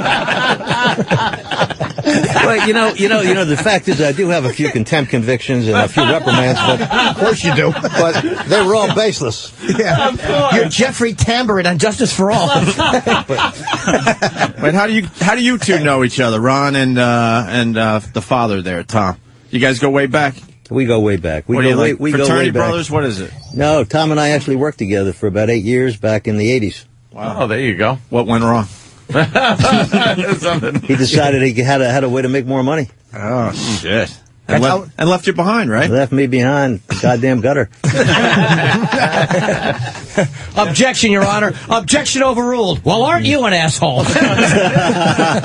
Oh, my God. Probably ask the judge what they do for a living. What do you do, pal? You look stupid in that faggoty robe. You guys are doing a lot of media today, and I'm assuming it's a little different when you're on, like, Fox News and all that, right? Probably. Just a little different. It's blown off steam. Yeah. That's it. We have another call for Ron. I mean, or for either one of these guys. I mean, Pat, you're okay. You're well I'm represented. okay. I'm having a Congratulations on this massive lawsuit you're going to win down the road. All right. Yeah. Lotto. Well, congrats. Good job, character. Right, hopefully. Let's go to Derek in Iowa. Derek. Hey, morning, boys. D-boy. Hey. Hey, Ron keeps mentioning rogue cop. I just thought, why don't you guys just ask Bob Kelly what this cop was thinking, since he's another rogue cop? Yeah, Bobby knows a lot about rogue cops. Yeah, Ron, I'm a rogue cop too. He plays on TV. Really? Well, not yet, but it's coming. Well, hey, let me straighten you out on something. This may have been a rogue cop. I can't clearly say this is a rogue cop. I'm saying it's a cop who has to actually have better control over his self-discipline and understand how to handle something on the level of a tailgate party. Mm-hmm. I mean, come on, that's all we're really talking about here. You know, I'm not talking about a cop who shot somebody. I'm not talking about a cop who beat the shit out of somebody like a Rodney King. I'm not talking about that. I'm talking about somebody who just needs a little understanding about how to handle crowd control at a tailgate party before a championship AFC game.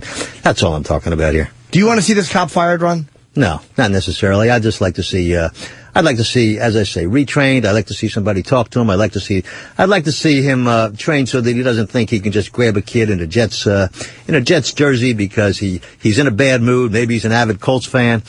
He gets carried away and he starts thinking it's okay to slam a kid against the car, put a taser against his head and lock him up for 8 hours. Whether he's going to get fired or not, I'm not out messing with people's family lives, and I don't know anything about this guy. Could be the nicest guy in the world under other circumstances. Was he out of control that day? Absolutely out of control. And that's not a question of dispute. There's no facts of dispute here because we got it on video. Take a look at it. Hey, you tell me. Ron, I got to ask you one more question. Now they're saying that Pat was drunk and unruly, right? Did they ever give you a breathalyzer No, nothing like or that. a blood test or any of that to prove that you were drunk? It was just immediately wow. in the car. How do they give you public intoxication if they don't know? They were making shit up. I guess. Breathalyze you. Were they nice to you while you were in jail after it was all over? The guards were all really nice. Yeah. Do they have a TV so you could at least watch? Yeah, but it was hard sometimes to watch. I had to do all this other processing. Too busy making sure you weren't raped, right? No, it was pretty relaxing there, except for when you get raped for 6 hours in jail. Hey, man, if you're in a cell, you never fucking know who else is in there. It's not Oz. Right, Ron? Ron understands. Ron knows. Well, Ron, what about the San Diego Ron was worried about his incident? safety while he was in jail. There was a San Diego incident that I was informed of where a Jets fan was arrested for just cheering among the fans. And it was on what is that about? Yes. I don't know what that's all about. I haven't heard that. I haven't heard about that. Okay, that might be a good, maybe there is something about Jets fans. We'll look into that. That was a week earlier at the championship game in San Diego. Okay, yeah, he just told me that. I hadn't heard about that. Yeah, that was on YouTube also. Adam in Brooklyn. A lot of Brooklyn calls today. Adam? How you doing, boys? I got a question for Ron the lawyer. Have you ever been thrown out of court before for saying objection jerk off or calling the judge a jerk off or something? Well, I've been convicted of contempt of court. but never for calling the judge a jerk off. I mean, there are times when I have felt like calling judges jerk offs, because to be quite frank, there are those judges who one could, reasonably describe, with that terminology. But frankly, no, that hasn't happened to me, because, we all have to control ourselves in certain forums, because, we all got to serve somebody. That's what I do for a living. So I can't go calling people jerk-offs because I just disagree with them. This is a different situation. He knows in this forum, right? He can understand. express This is a different situation. In a different way. What you're hearing today is my reaction to seeing a young kid. Now somebody objected to my calling him a young kid because he's 26 years old, but I've known him since he was 2 years old. And watching a kid who I know has never had a problem in his life, who's not a drunk, who wasn't drinking much. I looked at the video a dozen times, and I saw a kid being slammed against a car. I saw a kid being come next to being tasered. I saw a taser pressed against his head. I saw the look on the cop's face, which was vicious, as he looked like he couldn't wait to put that taser in action if this kid moved another inch. Watched him thrown in the back of a car, locked up for 8 hours. Come on, that's what you're hearing. That's what you're hearing today. You're not hearing disrespect towards all authority. You're not hearing disrespect toward judges. You're hearing my reaction to something that's a real injustice, and I want to discourage people from behaving like that again. That's all you're hearing now. I want to sue because we miss out on another good YouTube tasering. Mm-hmm. Boy, you'd have been a big... you're a big hit and everything, but boy, if you would have hit the deck, that would have been a good one. You should have taken one for the team, man. For everyone else. We love laughing at those videos. It's like, I didn't do anything. I'm not putting my hands behind my... I'll do anything, whatever. Okay. Let's go to Brian. Don't tase me, bro. These guys are from Freehold, and we got Brian on the line from Freehold as well. Brian. Good evening. Hello. Hi. I'm an attorney. I know these guys not personally, but their reputations, Tommy Mallon and Ron Sage, are stellar. And they're well-liked by cops, and they're well-liked by the bar. And, I wish I had the case, Ron. You're but there's no way this kid did anything wrong. I saw the video already, and this is really, sometimes you get cops that do the wrong thing, and that's all there is to it. Thanks, brother. Not just going to, blindly...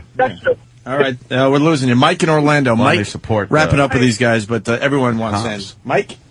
Hey, I just wanted to know, Ron, there, once these tapes of the show were revealed, what an ass you are. Do you think you have a future as a Wayne Newton impersonator?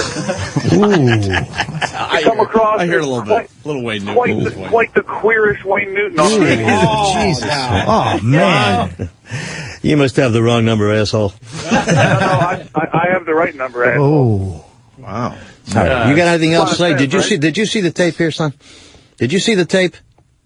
I don't need to see the tape to know that you're an asshole. Okay. Right. But did you see the tape of the incident? Did you see the tape of the incident, or you just want to call in because your wife wouldn't suck your dick this morning? Oh! I wonder why you don't work with Ron anymore. Oh, jeez. Is that the problem, pal? You couldn't get it up this morning, so now you're going to take it out on people on the phone you haven't seen, heard from, haven't even seen a tape, don't know what the hell you're talking about. Huh? What is it, pal? What's the problem? What's the problem? Go see a good urologist. Now shut the fuck up. I'm through with you.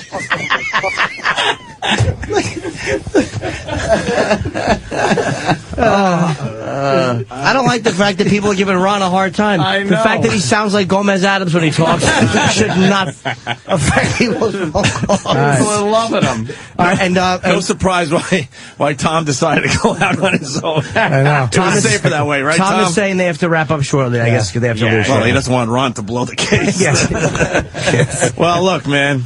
I don't know. Yeah. I don't know what we accomplished. I know we did some fine radio for everybody. I met my new lawyer. Yeah, exactly. I need a card. We got their side of the story out, obviously, and I was a little more on the cop side before you came in. Tell you the truth, I thought you were pulling away a little too much and resisting. But listening to your side and laughing my ass off at your lawyer, I've turned around. And after hearing the audio, the way the cop got out of the car, that was looking to be confrontational. That was like that was instant confrontation that he had on his mind. So great to have you guys in. Thanks for coming in. Could pisser.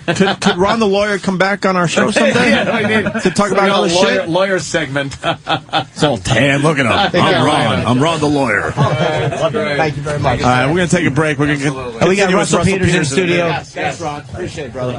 Opie and Anthony, stay there. All right. Nice meeting you, man.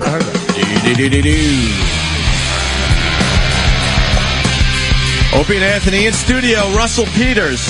Actually, Russell Peters was in for that whole thing with Ron the lawyer, but well, none of us really got to talk. Now that we think about it, he was awesome. That Did guy you was like hilarious. That I would love him to open for me this weekend. He was very entertaining, right? He should do stand-up, but he'd be a very aggressive stand-up. We're going to have him on this show as a regular. We have to. Such irony we have there, to. because we have always said lawyers suck on the radio. Equal not funny in under any circumstance. And when we heard as we was bringing his lawyer in, we're like, oh great, here comes the comedy. And the lawyer is the funniest motherfucker. He was the funniest guy in the room for that segment. And what an ass. We were about ready to say, make sure the lawyer stays outside the studio. Boy, that would have been a major mistake. Mistake right there. Yeah. Good. What great taste the lawyer has in comedy, too. Does he like Jim Norton? Oh, yeah, actually does. I didn't know. Oh, really? I did hear him say big fan. Yeah. Wow. He likes me more than Joe DeRosa, Bill Burr, and Bob Kelly do. That's obvious if they don't cast you on Bill Burr was on the hotline during that. We just couldn't get to him. There's too much going on. And the other thing, really fast, Ron the lawyer, I'm thinking, and I think Bobby thought this too, that he had really nice hair for an older gentleman. I thought he had a horrible wig. Boy, did we miss this one, Bobby. Russell Peters and Jimmy are like, are you fucking kidding? That was Jimmy said it had a nail in it. Kills me, man. Oh my God, damn, the guy's got a good head of hair. I tweeted a picture of him. He looked like Arlie Ermey a little bit. Yeah, a little bit. He reminded me a little Gunnery Sergeant. I thought he looked like David Carradine a little bit. I don't know. Yeah. He looked half Asian with blue eyes and a toupee. And the father looks like such a common Roger look. Daltrey. The father definitely did. A Roger Daltrey now look, you know, where the and I also kind of the white hair, curly. It was too inside, but I wrote Aunt Gary Wall too. Oh, he kind of Gary PD, Wall, the ice cream PD. Why we didn't videotape that is a terrible fuck. I almost said a sin, like my aunt, because it was fun to watch. Ron was kind of like leaning down, just talking, like looking at the floor with his hand on his forehead. Just fucking, that was so his toupee didn't fall off. He was holding it on. Just concentrating on the call. It was fun to watch the dad, Tom, just kind of tapping him like, you know. Yeah, he's got this loose cannon. He's probably a smart lawyer, though. Like the kid seemed nervous, though, didn't he? He had pasties in his mouth. You could hear it. Yeah. Who, Ron? No, the kid. Because he was lying. Yeah, the kid was... He's not used to being on the radio or TV. The kid was drunk. Come on. He's not a kid, Opie. He's not a fucking kid. Yeah, that was funny. The callers were just funny. The callers are funny. Brutal. Hey, Russell, you box? I used to. Yoshi told me you used to box with Lennox Lewis. And Lennox and I were amateurs at the same time. No. Really? I started in 85 and stopped in 94. So you really can fight? Well, I mean, I kind of really stopped around 1989, but I just went to the gym a whole lot less for the next 5 years. Yeah, huh? Did you ever spar at Lennox? Yep. No. Lennox was in a different city, but we would see each other at tournaments and stuff. Do you know him? Yeah, know him very well. You still know box? his mom, his brothers. Yeah. Did you ever knock somebody out? I have done, yes. You ever get knocked out? Only in the ring I've been staggered a little bit. Really? I've been hit on the head with a baseball bat outside the ring. Jesus Christ. We're talking 22 years ago, but you know. Yeah. For what? In my rambunctious teenage years. Oh, fuck, get Ron the lawyer, man. There's some money there. Yeah, hey, asshole, who hit you? Hey, character, did you hit him with a bat? Look at the video. Did you see the video? What do you do for a living, you cunt? That's your honor.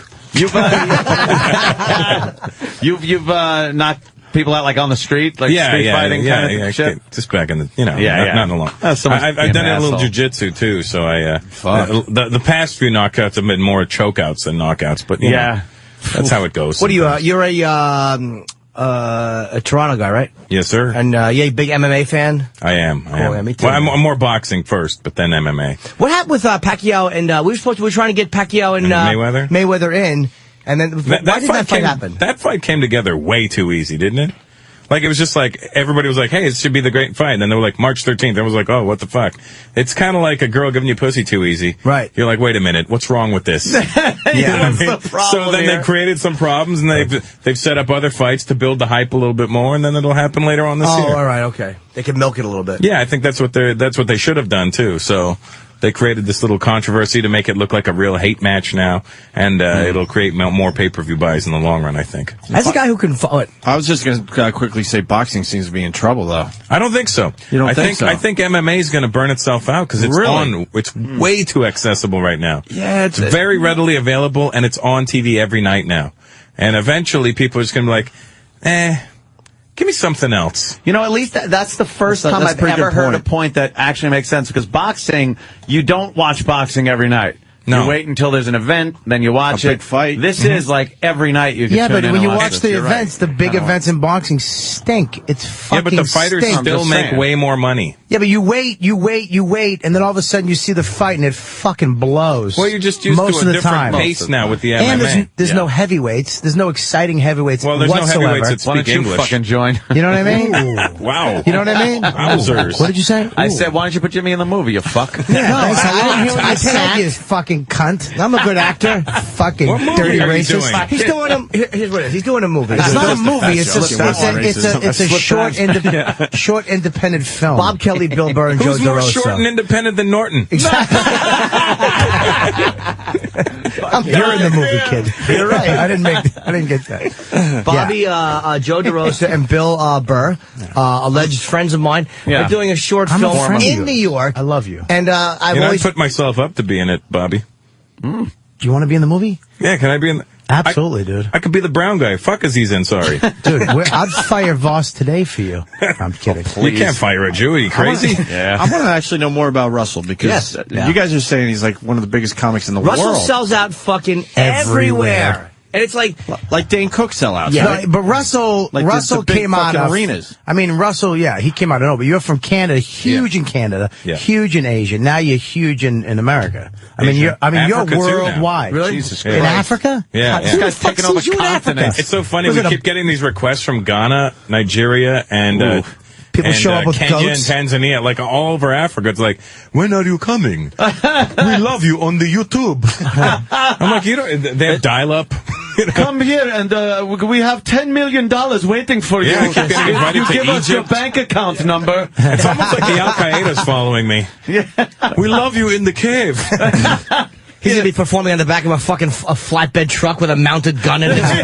He's going to get paid in fucking gold teeth and diamonds. They're going to knock the teeth out in front of me. This one, you like this one? You want molar? Are you just flying from country to country every weekend, or you try to all right, I'll stay in the States for a little bit? Stay in the States as much as possible. I'm trying to get movies and fucking TV, but that's not happening, so I just got to go out there and chase paper. You can make your own movie. I could, but I don't have any good ideas.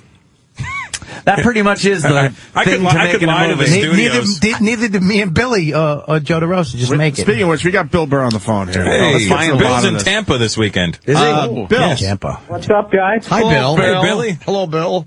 Yes, I got word that Bobby Kelly is throwing our wonderful director under the bus on your great program. Completely throwing both of you pretty much under the bus. Not Billy. Me and Billy are producers. You said Billy is pretty much like, I don't know, I don't care, whatever. So when Jim Norton, I found out that little Jimmy Norton was not going to be part of this project and wasn't even asked. I wanted to know from Bobby why and what had happened. Was there any dialogue that included Jimmy? And he said Joe DeRosa's fault. Pretty much just... It's not what I said. You threw DeRosa Be under the specific. What you have to understand about Bobby. Bobby Kelly is a survivor. Thank you. He looked at the odds in there, and he's just like, well, I'm not taking the hit. I'll just dump it on DeRosa. He went on for... I was in Los Angeles during all of this, so I missed... All I have right now is I'm actually a messenger here, bringing the official statement from Joe DeRosa. Oh, is this the official? Yeah, well, we gave out his Twitter account, so I guess he found out that he was a scumbag for not putting Jimmy in the movie. Joe DeRosa is on set right now, so he had me come down here. Christ. Basically, he said the reason why Jim Norton is not in the movie is because he asked about him and Bobby said, dude, fucking Norton's not going to do it if he doesn't have a bunch of lines, dude. Don't waste his fucking time. Oh, Bobby goes back to Bobby. All right, let's get it back. So you're saying that what Bobby is saying then is that Jimmy is incapable of improvisation. No. This And just taking is what's going on. Like what I stated before. Is Bobby Kelly's a survivor. And the second Joe DeRosa brought up having the wonderfully talented Jim Norton in the I was like, there's no way I'm going to be sitting across such a dynamic stage presence as Jim Norton. Ah, So he look at cuts it. his legs out there, and then he goes on the radio, and then he cuts the roses. A-Train 11 hit it right on the head. Bobby equals Jay Leno.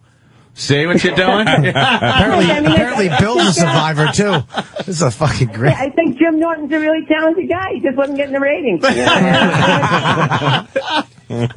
Oh, so, okay, it's back on Bobby. Did you get that doorman hat and coat yet? We're going to need it at like 12.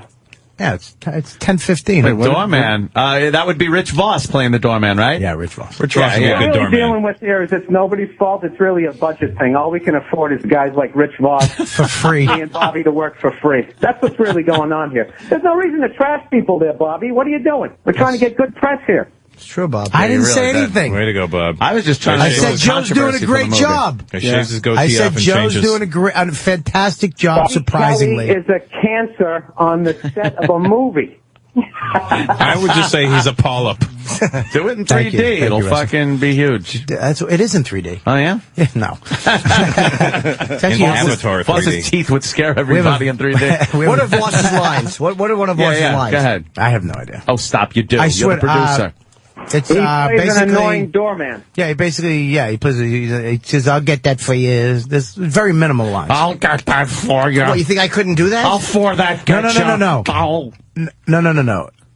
If you're going to be in a movie, you're going to be in a movie. I have one line in every. I'm a one and done guy. Yeah. It's in my contract. I can do nothing that will get me recognition or further my career. One line in Spider-Man, one line in Zack and Miri, and 3 or 4 or maybe 5 lines in Cop Out. I thought you co-starred in Spider-Man. No. I actually was the Why didn't you linchpin. want Jim in the movie? Yeah, what happened? Yeah, what is your beef with now Jim? it's on you again. Yeah, listen. You, There you go. DeRosa Wait, said. listen to his fucking creepy evil laugh. Did you put Dane in the movie? He put you in a movie? Yeah, and then he cut me right out of it.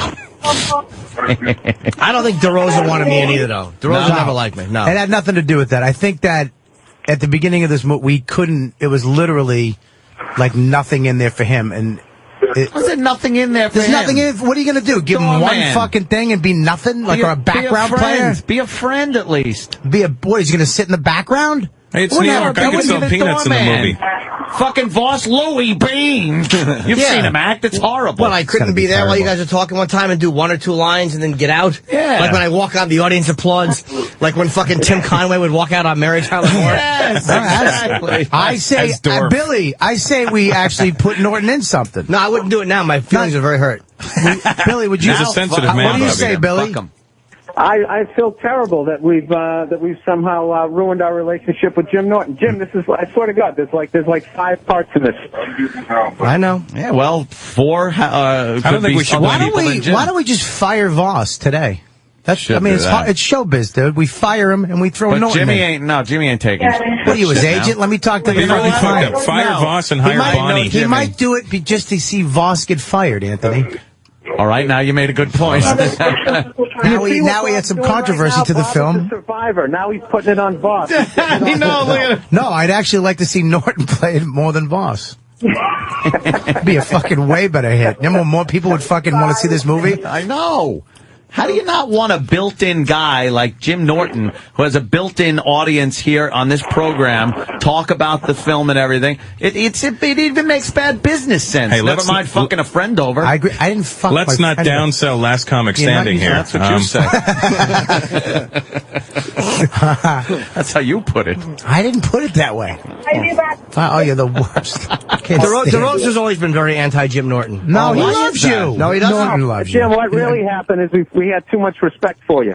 No, That's true. no, because he has to tell. Jim, we weren't No. going to come to you and go, can you do half a line that's going to No, take, it you know, really an is. hour and a half to shoot because we're trying to be all artsy-fartsy with the angles of the cam. You know, Dude. you're a busy man. It really had nothing to do with that. Sometimes Billy's just nice to be absolutely asked. right. I would have been honored to do something with my friend. I said that to Opie. It's you just want to be asked to be in it and then turn it down. Sometimes you And just then wanna turn be it down. asked, I don't It's get like asked. it's like No. when Yeah, you didn't get asked. I don't get asked anything ever. Exactly. I don't even get phone calls from you, Robert. I call you all the time, dude. Guy lives in L.A. for a month and he's duding me. No, I've been duding my whole fucking life. Yeah. Apparently you don't know me on the radio. You know what, dude? So what? Russell sells out everywhere, dude. I got my friends, dude. I got my family. People love me. That's Bob. But, yeah, he's absolutely right. I really feel bad, though. No, why should I you really care? do. Wait, more importantly, if Bill Burr's in New York, why isn't he doing our show? Because I'm actually doing my job as a producer on this, making sure that DeRosa isn't fucking up. Billy, when are you going to Tampa? I fly to Tampa on Thursday. I just did it. We got it ready. Yeah, you know what? I just found out that they're actually that they're having their version of Mardi Gras that week right outside of the club. Oh yeah, it's really ghetto there, buddy. It's ghetto. The cops wear just the badge at night. That's Jeans it, yeah. and just the badge. I'm not like it's fucking Miami Vice. It's pretty bad. Yeah. It's really bad. Yeah, sorry. I'm dealing with like 9 million people coming in and out of my building. I just wanted to call up because I know Bob's not exactly the greatest delegate to send out to your show. But Jim, yeah, I'm actually flattered that you'd even want to be in it. But, you know, we just didn't want to waste your time, dude. We're having you come over there doing a line and a half, like I said, that was going to take an hour and a half to shoot. You know, I mean, you were in Spider-Man, for Christ's sake. You're not going to do our little shit movie. I certainly would with my friends, who I like to be a part of creatively. Certainly do your shit movie. I certainly would. I would have. Your scat film. Exactly. I'd be happy to at least clean off the glass coffee table in between shoots and fucking diuretics. How great would it be? They're actually filming a snuff film. Voss is the star. Voss has no idea yet. You know, well, I think then Jim could actually truly be offended if we wouldn't invite him to come down to participate in the snuff film. Yeah. Yeah. All right, Mr. Burr. So I'll see it like everybody else at the festivals and the parties. Yep. Yeah. The parties. All right, Billy, I'll be over in a little while with the hat and coat. Cool. Yeah, don't say it like it isn't important, Bob. Oh, I'm on it. All we have is Rich Voss standing there looking stupid. That's what we have anyways, with a hat and coat. You're the All right, producer. All right, Bill Burr. Bye, Bill. Take it easy, man. Billy. There he goes. Always good to hear from By Bill the way, Burr. Russell Peters will be at the Radio City Music Hall Friday, Saturday. I don't think you need our help. You're just here to say hi, really, right? Here to say hi. Sold out shows, I hear. Yeah, they're good. Well, we're hoping they're going to be good. Last time I came in, you guys had the naked girls with their asses out. That was a great show. Right, wow. Yeah, when the hell was that? That must have been years ago. What year that were was, you here? That was 2 years ago. No shit, 3 years ago. Well, what are we in? Things have changed. 2 years ago. 2 years ago. They have thin, fat lawyers with wigs. Yeah, no, that's all we can get. He was great, though. He was phenomenal, that guy. Ron was my fucking favorite. Ron. Russell, favorite place in the world with all the traveling you do? Well, I don't really have one anymore, to be Really? honest with you. I mean, I used to be Durban, South Africa. It was always my favorite hideaway and getaway. And Why that place? that was the first place I was ever famous. Oh, okay. It was like around 2001, 2002, and What a weird first place to be famous. yeah, they had from billboards. Canada. Yeah, they had billboards of me up over there, and had to change my name in the hotel and stuff like that. And Did you a lot of chicks? I was getting a lot of chicks back then. I literally clipped 3 brand new ones a day. Literally, like breakfast, lunch, and dinner. One was the hotel guest services manager. She came up at 9. She said, "Should I bring you some coffee?" I was like, "That would be great." Wow. And we had coffee and cock. I had You had coffee, coffee, she had cock. right. I just want to clear that up. Yes. But you both had cream. Oh. Hey, who's the saucy one on my left?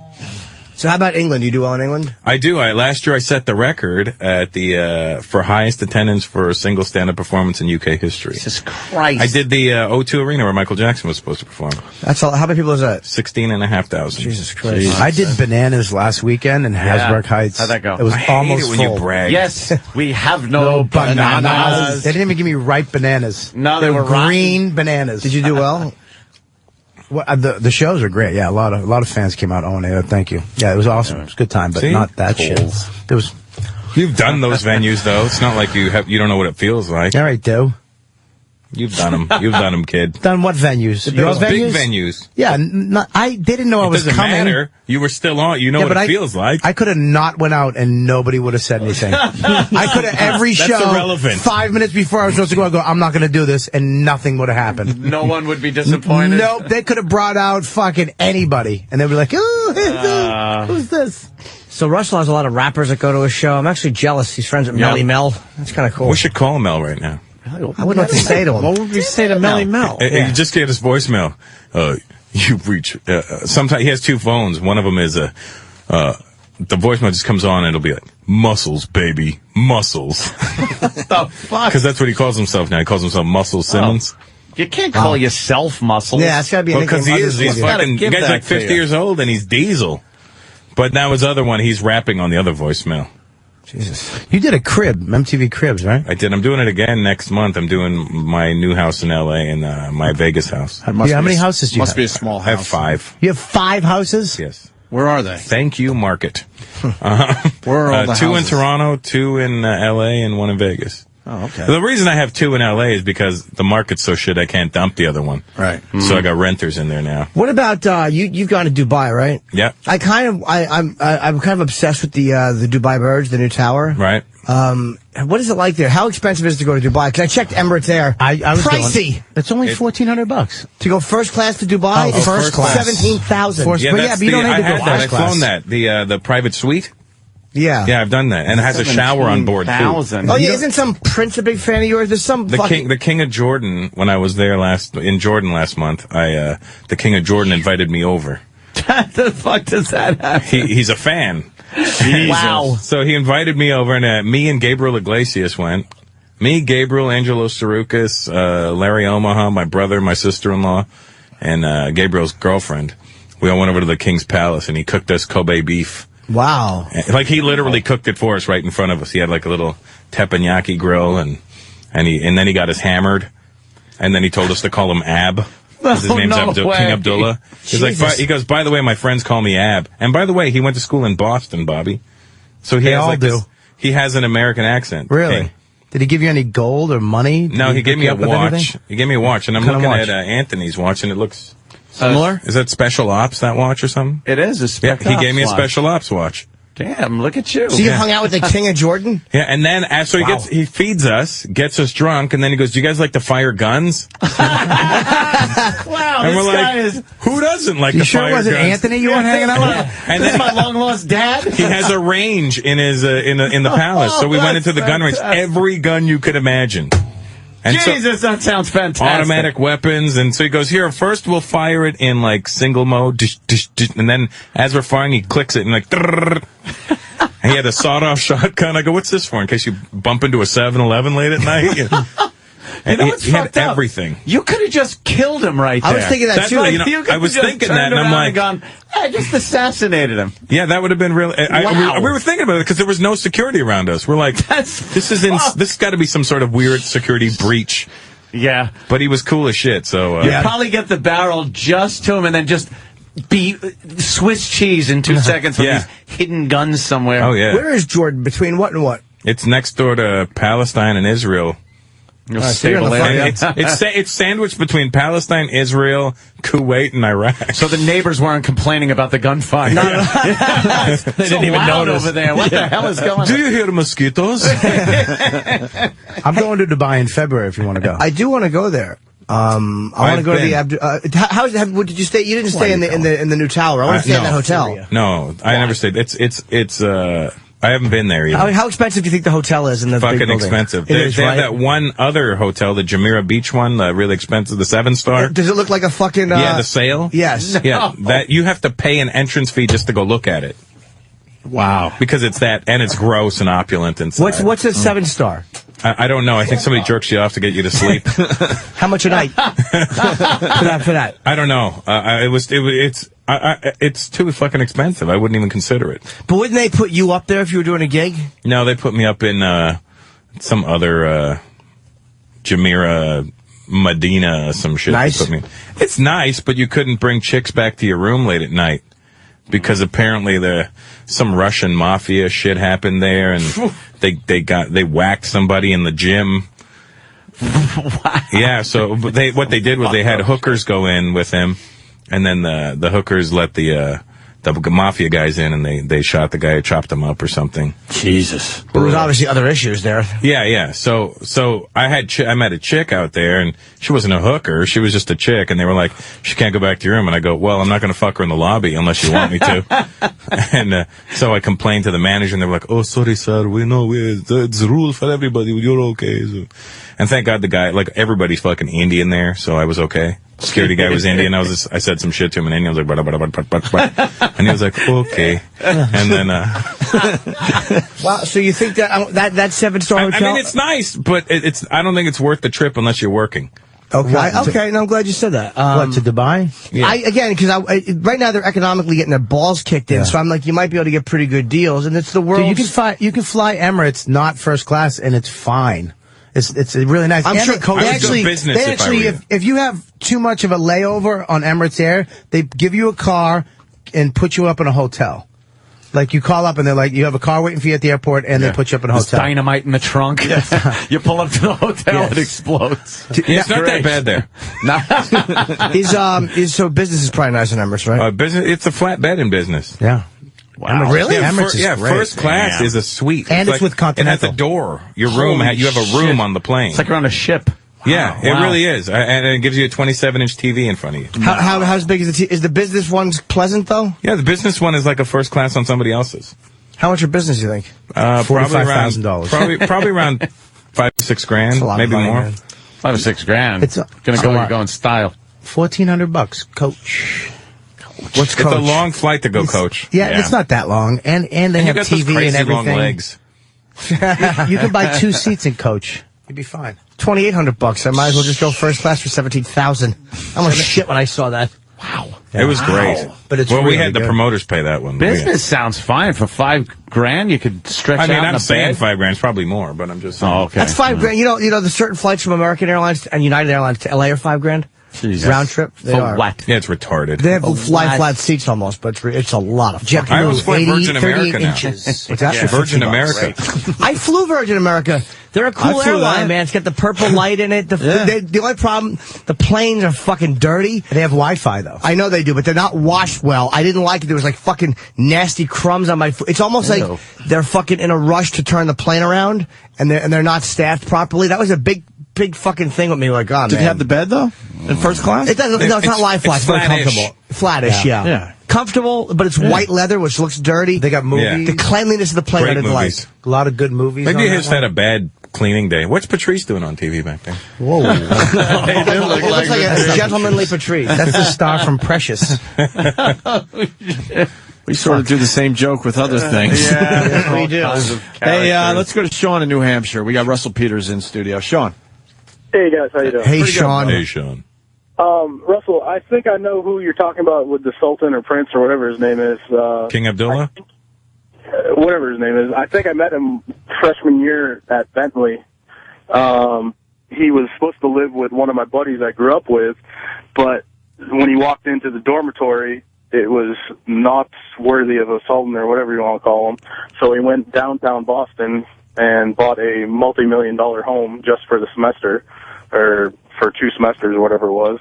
And then when he went to buy his transportation, he went out and got a F500, bulletproofed the shit out of it, cameras, everything, all that. And then when it started snowing in Boston, he asked my buddy what he needs for a car, and he's like, oh, you know, something 4-wheel drive, all-wheel drive, whatever.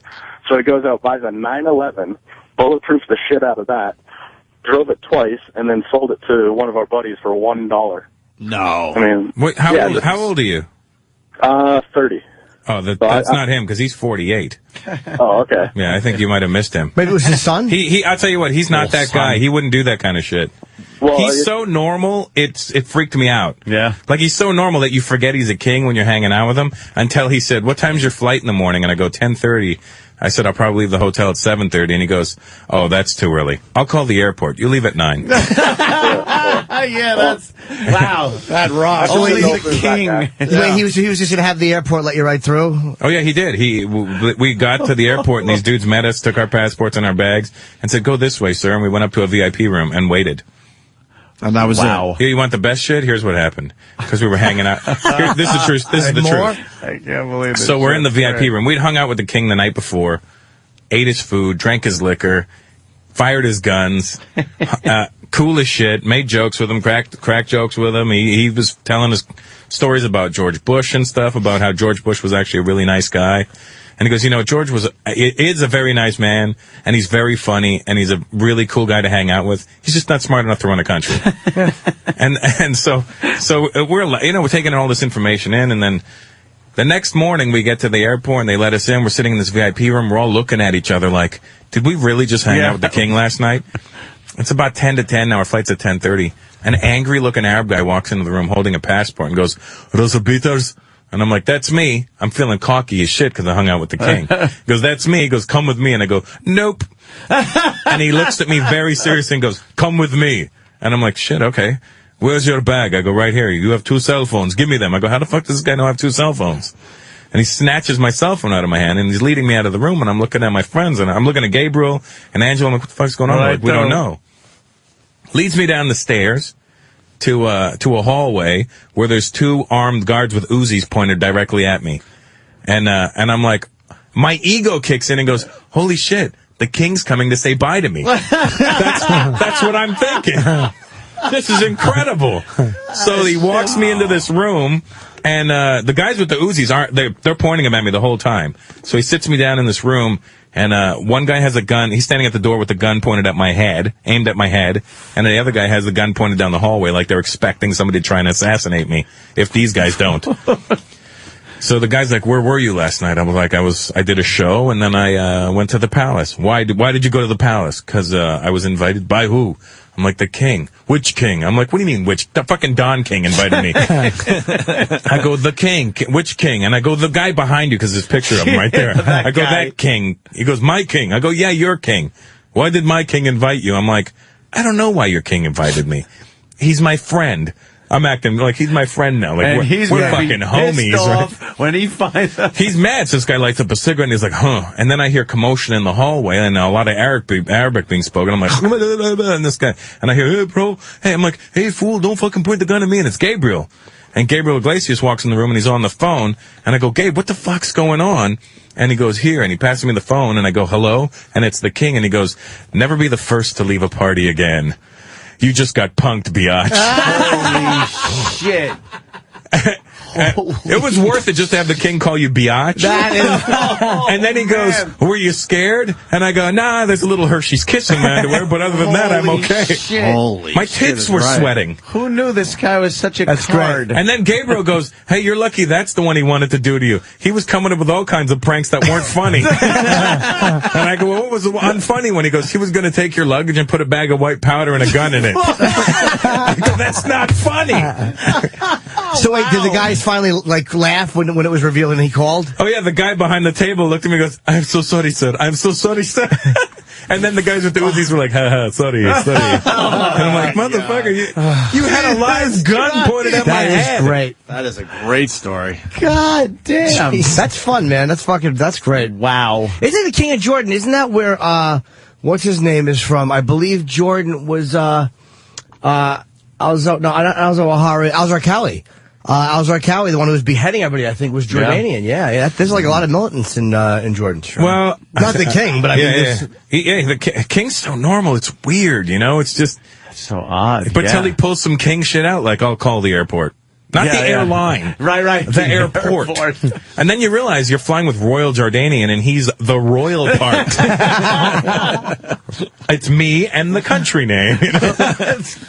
Have you emailed him since? No, but his best friend is a white guy from Boston, and honestly, Conan O'Brien. His best friend just looks like a Joe Schmo white guy. He's wearing a ball cap and like sweatpants and a t-shirt, and I was like, who the fuck is this scrub? And he's like, oh yeah, we went to school together. Yeah, me and Ab went to school together. We were, we've been best friends ever since. And I'm like, so what do you do? He goes, I fly back here now and then, hang out with them, and sometimes I stay at the palace, sometimes I stay in a hotel, depending on how long I'm going to be here. Even a king just wants to fuck around with some friends every so often. He really does. He's just like, I got, you know. Damn, that's fucked. So his friend lives in New York, I think. He's coming to the show this week on one of them.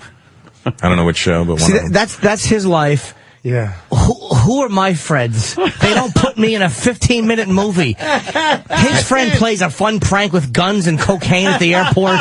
You got Yoshi sending you porn. Exactly. That's my friend. Hey, Jim. Joy Silvera, shoot this. It's trannies. Thanks, Yosh. Hey, Russ. Jim Norton, say hi. Open, say hi. Bob Kelly, say hi. Want to come by, do a 5-minute guest spot. That's Yoshi, all right.